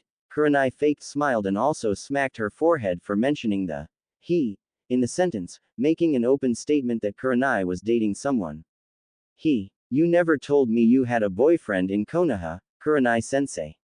Oh, he isn't my. Kurenai couldn't finish this sentence. Sure, she wanted more than anything for Naruto to be her boyfriend, but she was considering his feelings, since she didn't considered before, when going out with Asuma. Hinata saw for the first time those sad ruby eyes and pity her. She was suffering because she was having feelings towards this guy and then she had to leave him and go to their mission. So she dropped their talk and started studying their surroundings, as well as grasp the mission details with her sensei. At night on Konoha's border. It was already night time in the middle of the Land of Fire's dense forest and a certain black wolf-masked ANBU could be seen patrolling the area. A few days back, he volunteered for some border patrol at night, at least 3 days a week. Deciding to wait a little bit, he sat on a fallen log. So far, his new choice of lifestyle has taken him to higher levels of experience as well as fighting. So far, he learned quite a few jutsus from accessing ANBU's library and study some scrolls from Kumo that he got with an ANBU X Kumo ninja. Needless to say, that Naruto also learned some Fuden and Raiden jutsus, since Kumo rely on both these element jutsus. Right now, Naruto was working on genjutsu mid-level ones and how to dispel high-level ones. He learned some very good ones and one used by the Nadaime at the Sandaime called Kokuangyu no Jutsu, Journey into Black Darkness technique. Black Wolf was looking at the peaceful environment around him, when he gazed at the moon and noticed it was full moon today. Suddenly, a noise could be heard not too far away and Naruto could feel his Charka signature, wondering that it didn't belong to anyone he knew. Because of his now trained sight, he started looking towards the direction that the 4 footsteps could be heard almost the same type. Naruto just stood there waiting for the supposed enemy to come. Inside Black Wolf's mask, the feral grin was noticeable and Naruto was ready for what was coming. During his time in ANBU, his fellow comrades come to fear him when he showed such eyes. It was like bright yellow that could glow in the night. But what Naruto encountered wasn't any shinobi or kunoichi. In fact, the only thing he could see was those same eyes as his own, golden yellow eyes exchanging looks with his own. It appeared that the creature was studying Naruto's intentions, since the eyes stopped moving. After some time staring at each other, the creature walked some more, letting the moonlight show how it looked like. Naruto was astonished for the first time since he joined ANBU forces. The creature was a big black wolf with scars all over his paws, showing signs of fierce battle and survival, and it was studying Naruto's reactions. Black Wolf facing Black Wolf. And then the wolf started talking to Black Wolf. ANBU. I can see in your eyes, human, that you are very similar with my own. And why is that? Asked Naruto, now getting ready to defend himself if needed be against the wolf in front of him. Your eyes show the same thing as mine, feral determination. But what almost scares me is the fact that you seem strong, but you travel alone most of the time. I'm just like you, in a way. In fact, I believe that we share a lot of similarities. The path I chose to follow, it's different from what you think. A wolf always travels in packs, as kind of attacking in group or having at lost someone to protect you. I chose to be a lone wolf, a being that's not afraid of fighting alone or cornered against the wall by being outnumbered. I see. Very interesting. Your ideals are similar to my own. But to think that you aren't the only lone wolf in this area. Can you see anyone here that resembles myself, human? No, I cannot see and I cannot sense any presence other than us. So, you see, I'm a lone wolf, too. I was expelled from the wolf clan a few months ago and since then, I travel alone, fight alone and win alone. Now that you say, I do resemble you, AHHM, do you have a name, Wolf? The name is Ace. Ace. Mine is Black Wolf ANBU Uzumaki Naruto. At first, when I saw you from quite a distance, somehow, I could feel your feral aura, it was like it was calling me somehow. You're quite a human, Naruto-san, it's been a while since I meet one like you. How old are you? Does it matter? No, not much, I have 200 years old and I'm still young enough to put fear at those who come near, just by showing my feral grin. Well, since you told your age, it would be rude of me, not to tell my age, wouldn't it? I'm afraid so. Okay, I'll turn 16 next week. Still too young, I see. It wouldn't be wise of you to underestimate your enemy, just because of his age, you know. You show quite potential, Naruto-san. Tell you what, if you beat me in a fight, you can sign my contract and summon me anytime you're in danger. Isn't the wolf's contract? How can you have a contract of your own? When I was expelled from my clan, I made my own and kept looking for a shinobi to sign this. Okay, so if I beat you in a fight, I can sign your contract one. Right. Let's go, then. Both black wolves assumed fighting position and came charging towards each other, basically on taijutsu. After no one could land a hit, Ace used Fuden Chakra and threw a little hurricane towards Naruto. K's, quite a technique, you got that. I don't like to brag that much, but it is. Okay, see if mine is as good as yours, then.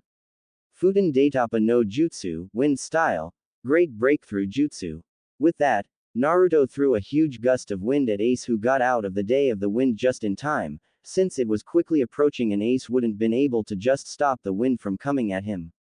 Then, Ace did something with his claws that Naruto recognized right away, since he took his katana and did the same thing, by channeling wind chakra. Both attacks consisted of creating a razor wind capable of cutting anything, quite similar to Fuden K's no Yaiba, wind style, wind sword jutsu technique, but with an actual sword.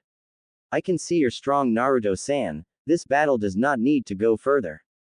Quote, but I didn't hit you yet.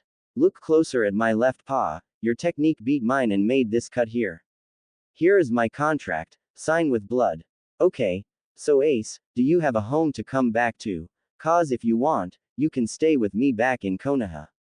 I've been in these woods for far too long, Naruto, I think I'll accept your offer. Okay, then, let's head back, I just have to file a report to our Godime Hokage and then we can head home. Godime, she is our leader, back in Konoha.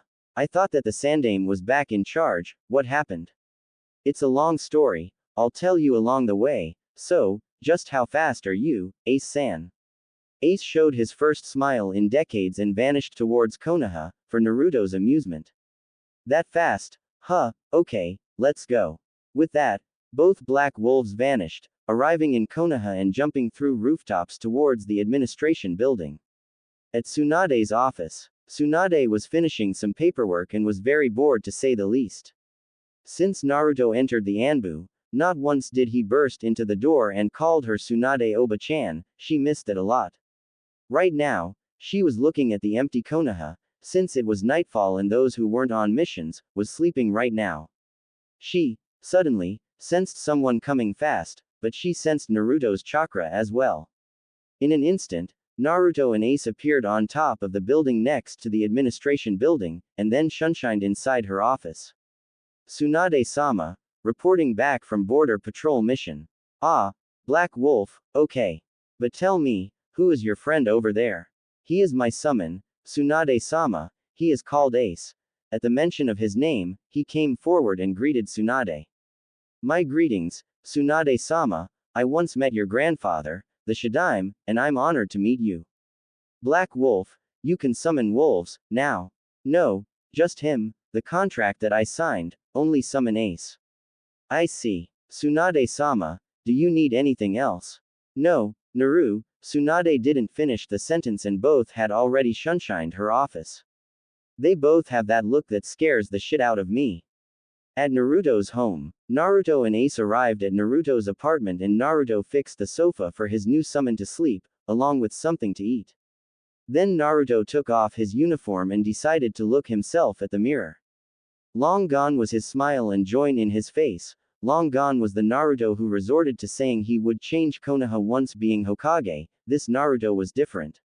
After that, he went to sleep at least a couple of hours, since he had to report at 7 at ANBU headquarters. At ANBU headquarters, once he arrived at ANBU headquarters, Naruto did his routine at the training ground. Right now, he was focusing on Kenjutsu, since he mastered already Raiden and Genjutsu. After that, since he didn't have any missions in the morning, he summoned Ace. What do you need, Naruto? Well, I was thinking we can practice some moves as kind of teamwork fight. I see, well, since we both have wind affinity, there are a couple of moves I can teach you to do with me, that wolves did together. Okay. First one, did you remember the attack you hit me with? After getting a nod from Naruto, well, we can surround the enemy, rotate and start throwing razor wind attacks from all directions. Meanwhile, it looked like there was other ANBUs watching him train. Hawk, Bear and Cat was staring him with a black wolf, training some joint attacks with a wooden dummy. There he goes again, always training and doing missions, he doesn't rest, started Bear talking to Hawk. He's pushing himself further, only to get better results on missions. I heard from Kakashi-senpai that Black Wolf trains a lot, only to be able to protect his comrades, answered Hawk. He knew Kakashi-senpai? Cat asked. Kakashi-senpai was his Junin instructor for quite some time, and even he was surprised when Black Wolf beat Bear here in combat. After a while, there was a sound inside the ANBU headquarters, reaching for Black Wolf and Hawk to go to Tsunade's office right away. At Tsunade's office, as Tsunade was looking through some documents, she was waiting patiently for two ANBUs, seeing as she sent a letter to the ANBU cheat a while ago. She was about to smash her fist in annoyance. Hawk and Black Wolf presenting, God, I'm Sama, what do you need? It's an A-ranked mission. My sources told me that 4 Iwa missing nins were attacking a village near Konoha. Reach the village and capture the enemy, and Hawk, I want them alive, I want to deliver them to Iwa. Hi, God, I'm Sama. Black Wolf, meet me at the West Gate in half an hour. Hi, it would be your 25th ranked mission, isn't it, Black Wolf? Hi, West Gate. Once they met at West Gate, the travel began. Black Wolf, since you are the one with Sweden affinity, you will take the lead, my fire techniques won't do much to these missing nins. How about some joint attacks, then? What do you mean? When a certain rock is heated, a blast of water is what it takes to break it. What do you propose, then? If any of them happens to know some good defense jutsus, we will attack together and penetrate easily. Okay, then, enough talk, let's go faster. Hi. When they arrived at the village, there was destruction everywhere, just piles of giant boulders near some buildings. Just when Hawk gave up the mission, saying it was too late, both ANBU encountered IWA jutsus coming at their directions. Hawk and Black Wolf each break to different directions, managing to divide the group of IWA missing nins. So, Konoha came to have some fun, right? Surrender or we will have to use force. Okay, I'm really scared, you know, you don't scare anyone. In the intercom, that ANBU just recently acquired them, Black Wolf communicated with Hawk. Hawk, close your eyes, when I say, I'll use a genjutsu to blind them all. Okay, then. Now, said Naruto, making fast hand seals and screaming Kokuangyu no Jutsu, journey into black darkness technique. After Naruto's technique, everything the IWA nins could see is dark and was sitting targets for the ANBU to attack. So, Black Wolf tackled two of them with a Fuden-infused katana, knocking both of them, and Hawk did some hand signs, screaming Kaden Hausenka no Jutsu, hitting some fireballs at the rest of the Iwa nins, burning their stomach and knocking them out. Nice work, Black Wolf. Thanks. Okay, make a Kage Bunshin and let's carry them to Ibiki-san. Hi. Kage Bunshin no Jutsu. At Tsunade's office. After 4 hours of mission, 2 Hawks and 2 Black Wolves appeared carrying the IWA missing nins.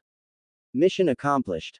Hokage-sama, screamed Hawk, to which Tsunade was actually holding herself from punching the ANBU right there. Good work, take them to Ibiki.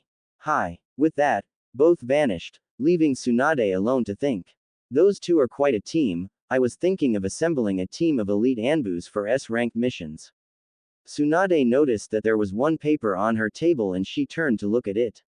It was this mission's report. The report said that Black Wolf aka Uzumaki Naruto made an A-ranked genjutsu to blind the opponents and they were sitting ducks. I didn't know Naruto's chakra control was good enough to perform such technique. Shizune, get me Black Wolf's history file, I wanna see how he's doing. Hi, Tsunade-sama, here it is. Okay, let me see how that Gaki is doing. Name, Uzumaki Naruto. Age, 16. Code name, Black Wolf. Chakra affinities, Fuden and Sweden. Missions, 10S 25A, 40B, 80C, 100D. Training, Mastered Raiden Jutsus, Junin level chakra control, Genjutsu abilities average, and right now, training Kenjutsu arts. Summon. Wolf named Ace. Mental stability, stable. Rank, Chunin, Elite ANBU official, mid-level Junin unofficial. Tsunade was surprised to see that ANBU considered Naruto a Junin according to his skills. She still remembered the day the Gaki learned the Rasengan, and just how much he grew since he arrived from Jiraiya's training. Now come to think about, Tsunade was wondering about Naruto's new face. Some time had already passed and she has never seen his face anymore, only his eyes and the black wolf mask. While Tsunade was thinking, a shinobi entered kicking through her door with a request for backup. It seemed that Team 8 was being captured, because of the information they acquired. Damn it, Kurenai, just how the hell did your team manage to get caught? You have 3 Chunins that could sense enemy a mile away. Shizune, get Black Wolf and Cat here, right away. Hi. In less than a minute, both ANBUs appeared for Tsunade to give their mission. Since there are Konoha shinobi on the line here, I'll make this an S-ranked mission. You see, Team 8 was captured by Kumo, just past the border between them and the Fire Country. You guys are to retrieve them immediately. Tsunade managed to look at Naruto's eyes and caught the first glimpse of emotion. Since he joined ANBU, he knew who was in Team 8, as well as Kat, but she was completely angry, because they kidnapped her friend. Black Wolf will be team captain. Dismissed. Hi. Since there was a rescue mission, ANBU were trained to gather chakra through their feet to get there faster, but without wasting enough chakra in case there was a battle to face. After some distance, Kat caught a glimpse of Black Wolf and sensed what many on ANBU had come to fear, his feral grin and his yellow eyes. Suddenly, Naruto took some blood and put his hands on a tree screaming Kuchio's no jutsu, appearing Ace to the aid. Black Wolf 2, what do you need? It's a rescue mission. I and Kat are the only ones that were sent, but I can sense there is at least 6 Kumo ninjas there, so we'll need your help. Just how do you know that there are 6 ninjas? Kat was perplexed.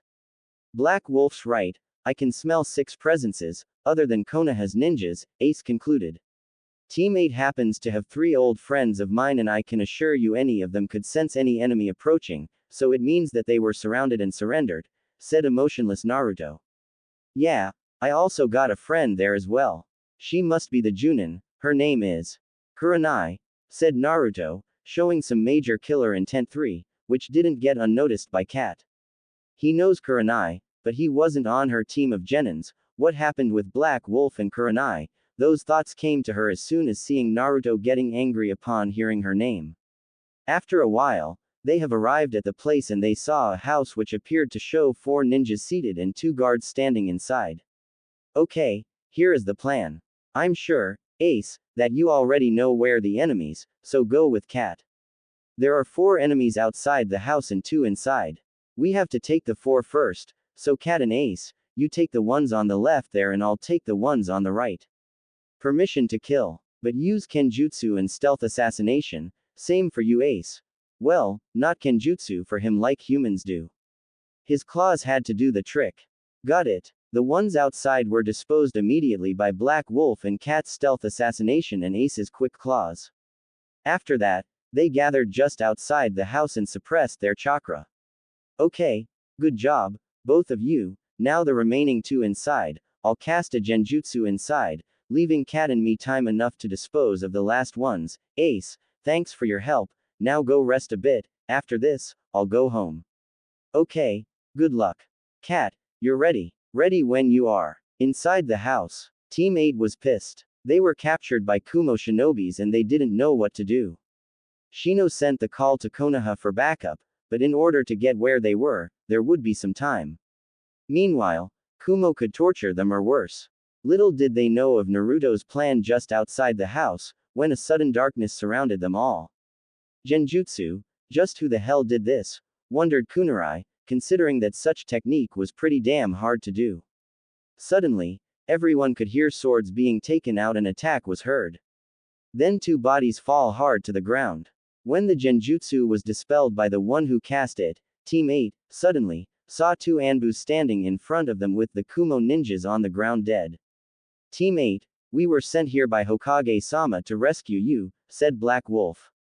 Finally, I thought you guys would take a while to get here, growled Kiba, when, suddenly, everyone in the room caught a glimpse of Black Wolf's yellow eyes and trembled in fear. Even Kat, who unleashed the ropes and the chakra suppression devices, was sweating, since she knew of her partner's history at ANBU. Forgive us for my teammate's behavior, ANBU-san, he is just temperamental, Kurenai apologized. Forget about it, let's go, Tsunade-sama is worried about you all, said Black Wolf. Kurenai was still looking at the black-masked ANBU. She was positive that she heard that voice before, but the eyes sure brought her memories of her beloved blonde. Once they left the house, Shino came to Black Wolf and started talking. You can fool anyone with that mask, but me you cannot. Good for you, Aburame. But tell me, just how did the Kumo shinobis manage to fool you, then? They used my teammates against me, said Shino, ashamed of the fact that the ANBU was right. I see. You've changed a lot since I last saw you, Wolf. No, Shino, you must be confusing me with one annoying blonde brat. Did only God in the way of things. Shino was taken aback by the ANBU's harsh comment. From quite a distance, Kurenai and Hinata were seeing their talk. So, Kurenai-sensei, this ANBU fellow is quite a guy, is he the one you were sad about? How can you tell, Hinata? By the look you gave him back at the house. I can't say for sure, but I sensed a somewhat familiar presence on him, Kurenai said, and Hinata laughed. What's so funny, Hinata? It's nothing. I just never thought that my sensei could fall in love with someone the same age as my own, said Hinata, leaving towards Kiba and leaving Kurenai's surprised look. After a while, Team 8 and the ANBUs were returning from their mission, when Kurenai decided to talk to Kat. How are you, Kurenai-chan, feeling better? Hi, Kat, who is he? Said Kurenai, pointing to Black Wolf. Oh, he is Konoha's Black Wolf ANBU, the one who saved you guys. I'm sure you sensed the genjutsu used back there, right? After a nod, Yugo continued. Well, he casted it, said Yugo, checking on Black Wolf's back, since he was leading the squadron. Answer me, who is he? I don't know myself. He is the only ANBU who doesn't take his mask off even inside ANBU headquarters. I've never seen his face, but I've seen his eyes and I can tell you he is strong. But I was wondering about something. What is it? When we were coming, he told me about his friendship with your team, and when I said your name, his killer intent was all around the place. Care to explain? Don't have a clue. My team knows a lot of people and he could be anyone. Kurenai was caught remembering Hinata's words and then looked at Black Wolf's hair. Kurenai, during the whole trip, was thinking about the mysterious Black Wolf ANBU and the fact that his presence made her tremble inside, since she sensed the same thing a while ago. After some hours traveling, Team 8 went home and Kurenai followed the ANBUs to Tsunade's office. At Tsunade's office, Tsunade was looking at the window when the ANBUs and Kurenai shunshined inside. How did go? Mission accomplished, Tsunade-sama. We disposed of the enemies and recovered every member of Team 8, reported Black Wolf. Congratulations, both of you, S-ranked mission accomplished. Kurenai, how about your mission? Here is the report, Tsunade-sama. Thanks. Now, care to explain how a team of trackers were captured? Hi, Tsunade-sama. The Kumo ninjas surrounded us and captured Kiba's Akamaru, so Kiba was captured, rendering everyone. I see. Be careful, Kurenai. Your team should thank Kat and Black Wolf for saving your asses. They are some of ANBU's elite. Hi, arigato, Kat and Black Wolf, for saving us. It's our job, Black Wolf said and vanished. Kurenai was speechless. She somehow knew that he was Naruto, but such coldness just didn't belong to him at all. So, Kurenai was sad again. She told her search ended and that she had found her blonde lover. Tsunade was also taken aback by Black Wolf's emotionless remark and turned to look at Kurenai, with some sort of pity. She reached Kurenai and told her about Black Wolf's history, hoping to give some pointers for Kurenai, indicating that Black Wolf was indeed Naruto. Don't be that way, Kurenai, Black Wolf was just as sad as you. How? Such coldness in his way of words, it's like he doesn't have blood in his veins. He lost someone very dear to his heart a while ago and he vowed to go mission after mission and training after training, in order to not let this feeling take over him.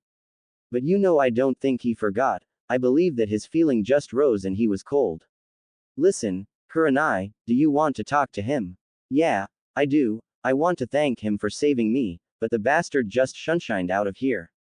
Okay, Then, this may be a secret, but tomorrow night he will guard the west gate border, so you can meet him there. Thank you, Tsunade-sama. Dismissed. Both of you. At Kurenai's apartment, she arrived at her house and took off her clothes, in order to take a little shower. Her mind just couldn't stop thinking about the Black Wolf ANBU.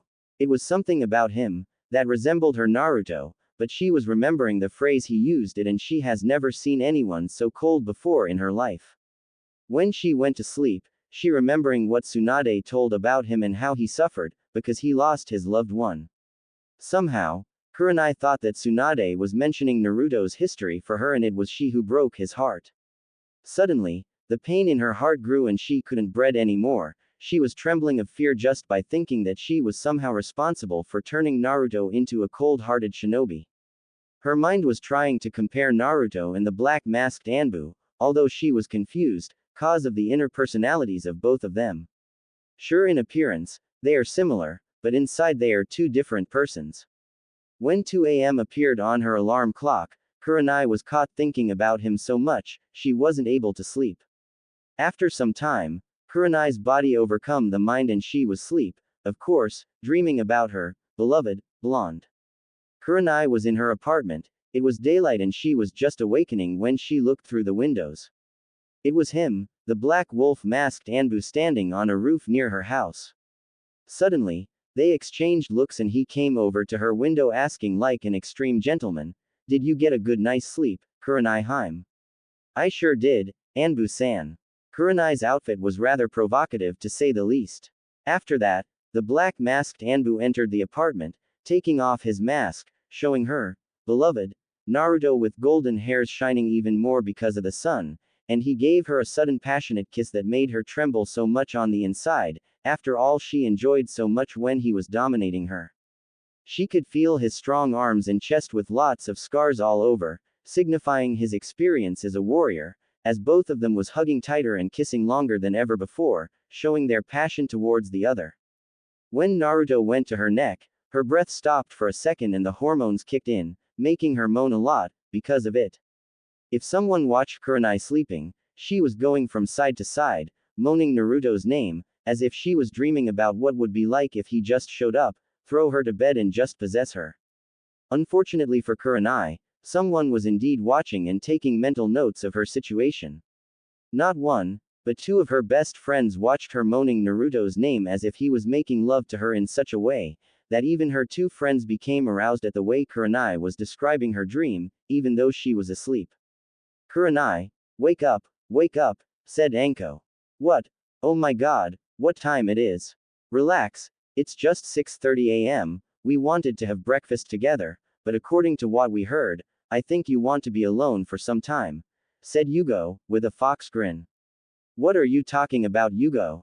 Oh my god, Naruto, continue, don't stop, please," something like that, teased Yugo. "I dreamed about him, it was wonderful. He was all over my body, kissing just every part of it in such a cool and hot way that I just couldn't help myself and." "We got the point, Kurenai, you don't need to tell us." Yugo was already sweating from her hormones. She knew one thing, though, she was definitely talking to Hayate tonight. "Yugo, in all my life, I've never been like this before, and I think you know who he is, since he is your coworker." "My co-work? Do you mean Black Wolf as Naruto? Konoha's most feared wolf, Black Wolf as Uzumaki Naruto, once being called a brat by Kakashi-senpai, that Naruto?" Yugo was speechless, but not surprised.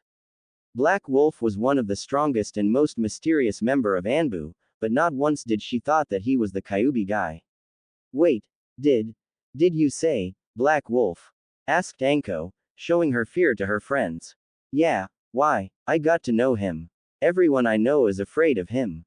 Some say that he is a wolf disguised as human, because of the way his eyes look when he shows killer intent." "Is Black Wolf Naruto?" "I believe so." "Wait, does Anko, the one who isn't scared by anything in this world, is afraid of the ANBU?" giggled Yugo. "Did you ever see him, Yugo? If Kurenai is right, Black Wolf and I rescued Team 8 from the hands of Kumo last night. And to believe that Kakashi at first said that Naruto wouldn't ever be suited for ninja duty, I want to ask him now that he became one of ANBU's elite," said Kurenai. After Kurenai took a quick wake-up shower, the three took their breakfast together, but still talking about the mysterious member of ANBU, aka the Black Wolf. And to say that Yugo was surprised was his understatement. She was astonished, since she knew that Naruto left to train with one of the Sanin's Jiraiya and became a Chunin in Kumo. What was most surprising for her, it was the fact that one known, Ice Queen of Konoha, was falling in love with him. But Kurenai-chan, if Black Wolf is in fact this Naruto, what was that? It's our job, thing that he told yesterday, like he didn't feel anything, said Yugo, almost pooching herself after receiving a kick from below the table from Enko and seeing the sudden look on Kurenai's face. I heard him and I feel terrible for it. You see, we dated for some time. It was 3 years ago. Naruto had left with Jiraiya-sama for about 6 months and Tsunade-sama assigned me as well as 2 Chunins a mission towards Iwa border. When we arrived close to the border, 2 Iwa ANBUs attacked us, knocking the 2 Chunins in an instant and dispelling the genjutsus I cast upon them, so I was surrounded and already fearing for the worst, to be either tortured to death or be raped. Then, from out of a sudden, a golden blur literally flew by knocking both ANBUs with a single kunai, striking the ANBU's neck. It was Naruto, but not the Naruto I came to know when he was a genin, a grown one, with a Chunin vest and extremely handsome. Details, my friend, I know I heard this story before, but we'd like you to describe a little better about his appearance. Okay, then. After he saved me from the IWA ANBUs, he lifted his head and looked directly at me with a slight grin that normally a person at his age wouldn't have because of his supposed lack of experience. When I looked at him, I was feeling as if his eyes had already owned me, in such a way. The sun was sending some light on his hair and I at that time could have sworn that his hair was pure gold. Okay, then, what did he do after saved you? Tell us, Kurenai-chan, you're killing me. Asked Yugo. He looked at my eyes and said, are you okay, Kurenai-hime? Get out of here, I never get a hime of Hayate-kun, I'm a little jealous, okay continue. Since those Anbus's kunai pierced my shoulder, Naruto did some hand seals and his hands turned green with healing chakra, he gently put it on my shoulder healing the wound. At first, I was amazed at the warmth of his hand, but then when I caught a glimpse at his eyes, that's when my heart pounded. His eyes was cerulean blue, clearer than the ocean water, I was speechless. After that, I managed to ask him why he helped me. Flashback on. Naruto healed Kurenai's wound like a perfect gentleman, caressing gently with his warm hands and Tsunade started feeling something that she haven't felt before, love. But being the professional she was, she tuned to Kunoichi and started asking. Naruto, why did you save me? I was wondering about these woods, when I sensed someone in danger, then I managed to kill them and save you. As to why I saved you, I don't think I need a reason to. Baka. Those are IWA ANBUs, you were foolish to confront them, like you did. You are just a genin, yet. Beside the fact that the way you sound it makes me want to kill myself, I'm no longer a genin, I'm a chunin. Sorry about that, but when were you promoted? After some new competition being held in Kumo, I managed to beat every genin I encountered, earning the title. They just sent the message to Tsunade-sama and she returned it with this chunin vest. Now come to think about it, Kurenai-san, you have beautiful eyes, they're like 2 shiny rubies, said Naruto, earning a blush from Kurenai. Naruto-kun, Kurenai was taken aback by Naruto's compliment, as well as more blushed by the kun added to his name, but she would be more blushed because of what Naruto would be about to say. Oh, just hold on a moment, Kurenai-chan, it seems your teammates needs rescue, as well, said Naruto healing both of them. And, done, well, they are fine, but they need some rest, Kurenai-chan, follow me to a tent I have nearby, so we can treat them, said Naruto, earning a nod from Kurenai. So, tell me, Naruto-kun, you changed a lot, since I last met you, and I'll be honest, I didn't expect you to grow this much.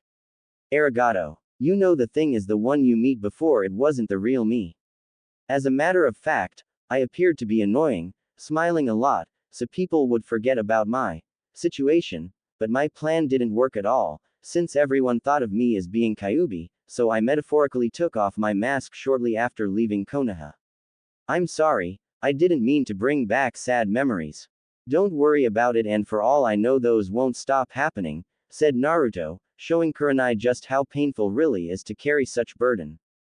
But, why didn't you say this to anyone? I was afraid that those who didn't know, would know and start to hate me, for something I didn't do or even ask for it. Kurenai was taken aback. She never took the time to know him the way he is now, and a feeling rushed upon Kurenai, love, for the first time in her life, she knew what she had to do. She reached him and gave a profound hug on the blonde, making the intent rise between the two of them, resulting in a passionate kiss from both of them. After some intense fight between them in order for the kiss to be unforgettable, they broke it for a little bit of air and a moan out of their mouths were quite hearable. Oh my god, Naruto-kun, where did you learn to kiss like that? I don't know, Kurenai-chan, I just wanted to kiss you so badly, I just went for it. And let me tell you, if it's dream, I don't want to wake up. Me neither. With that, they gave another passionate kiss that lasted another 5 minutes. At this point, both their hormones were sky high and the only thought passed through their minds, was making love with each other. So, Kurenai took off Naruto's blouse and was aroused by his puffed chest and his six-packs, so she started rubbing his chest with her tongue in her hand. Then, Naruto took her chin, raising her face up to his and stole another kiss, making Kurenai moan inside. After the kiss, Naruto started taking Kurenai's vest off, making her topless. With the help of his tongue and his warm hand, he started massaging her breaths, making Kurenai cry in pain for his name, while biting her lips a little bit. Oh, Naruto-kun, don't stop, keep going. Where do you want me, Kur-chan? Down here. As you wish, Kurenai-hime. When Naruto started licking Kurenai's private area, she just couldn't control her body anymore, since ecstasy took over. To say she was liking, was an understatement, she was loving every second of it, up to the point that she grabbed his hair and pull with such force, as well as squeeze her, showing that she was about to explode from such pleasure. Oh my god, Naruto-chan, I'm coming, screamed Kurenai. Do you like it, Kur-hime? Are you crazy? I loved it. Naruto, tell me, and if you say no, I'll kill you right here. What is it, my hime? Do you have protection with you? Yeah, I have, Jiraiya-sensei lent me some. Quote, oh my god, Naruto, I can't just wait, pick one and please take advantage of me, please. Hi. After Naruto put on his protection, Kurenai pushed him to the ground, sitting on top of Naruto's, making her scream out of pleasure.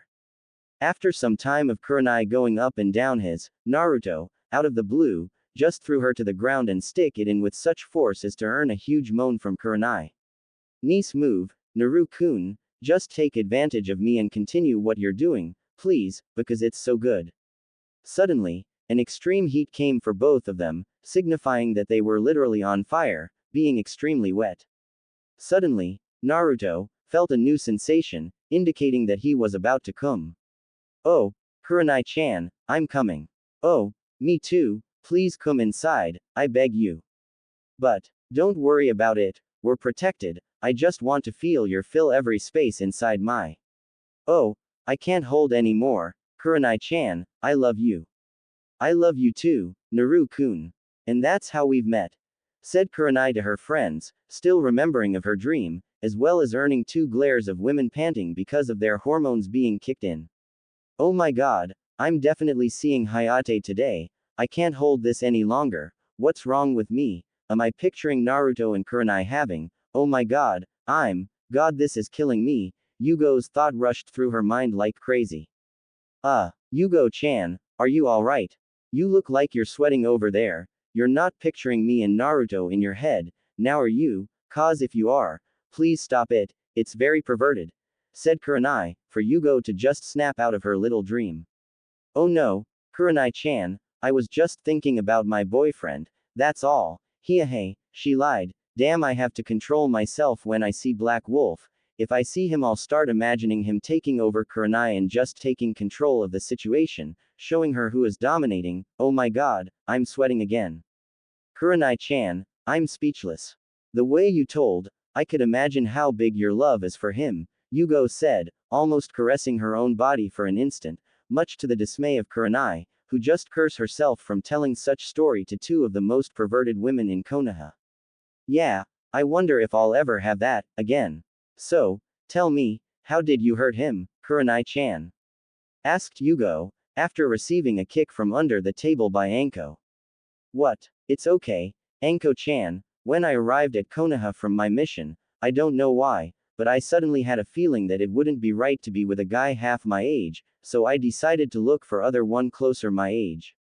When he returned from his trip, he saw me with Asuma and was crushed. And now, my heart is crushing me again, oh my god. Here you go, Kurenai, said Anko. I think he still loves you, Kurenai-chan. How do you know that? 'Cause of the way he acted. When I mentioned your name when you're captured, he wasn't worried about his friends, but he was with you, said Yugo, cheering Kurenai. I hope you're right. You will meet him, tonight, won't you? Hi. So, tell him just how you feel. Just come to him, as if you were still in your dream and tell him how you feel. Thank you, Yugo-chan and Ako-chan. I will. At 8, all the three of them went different ways and Kurenai was cheerful again, she would get together with her love.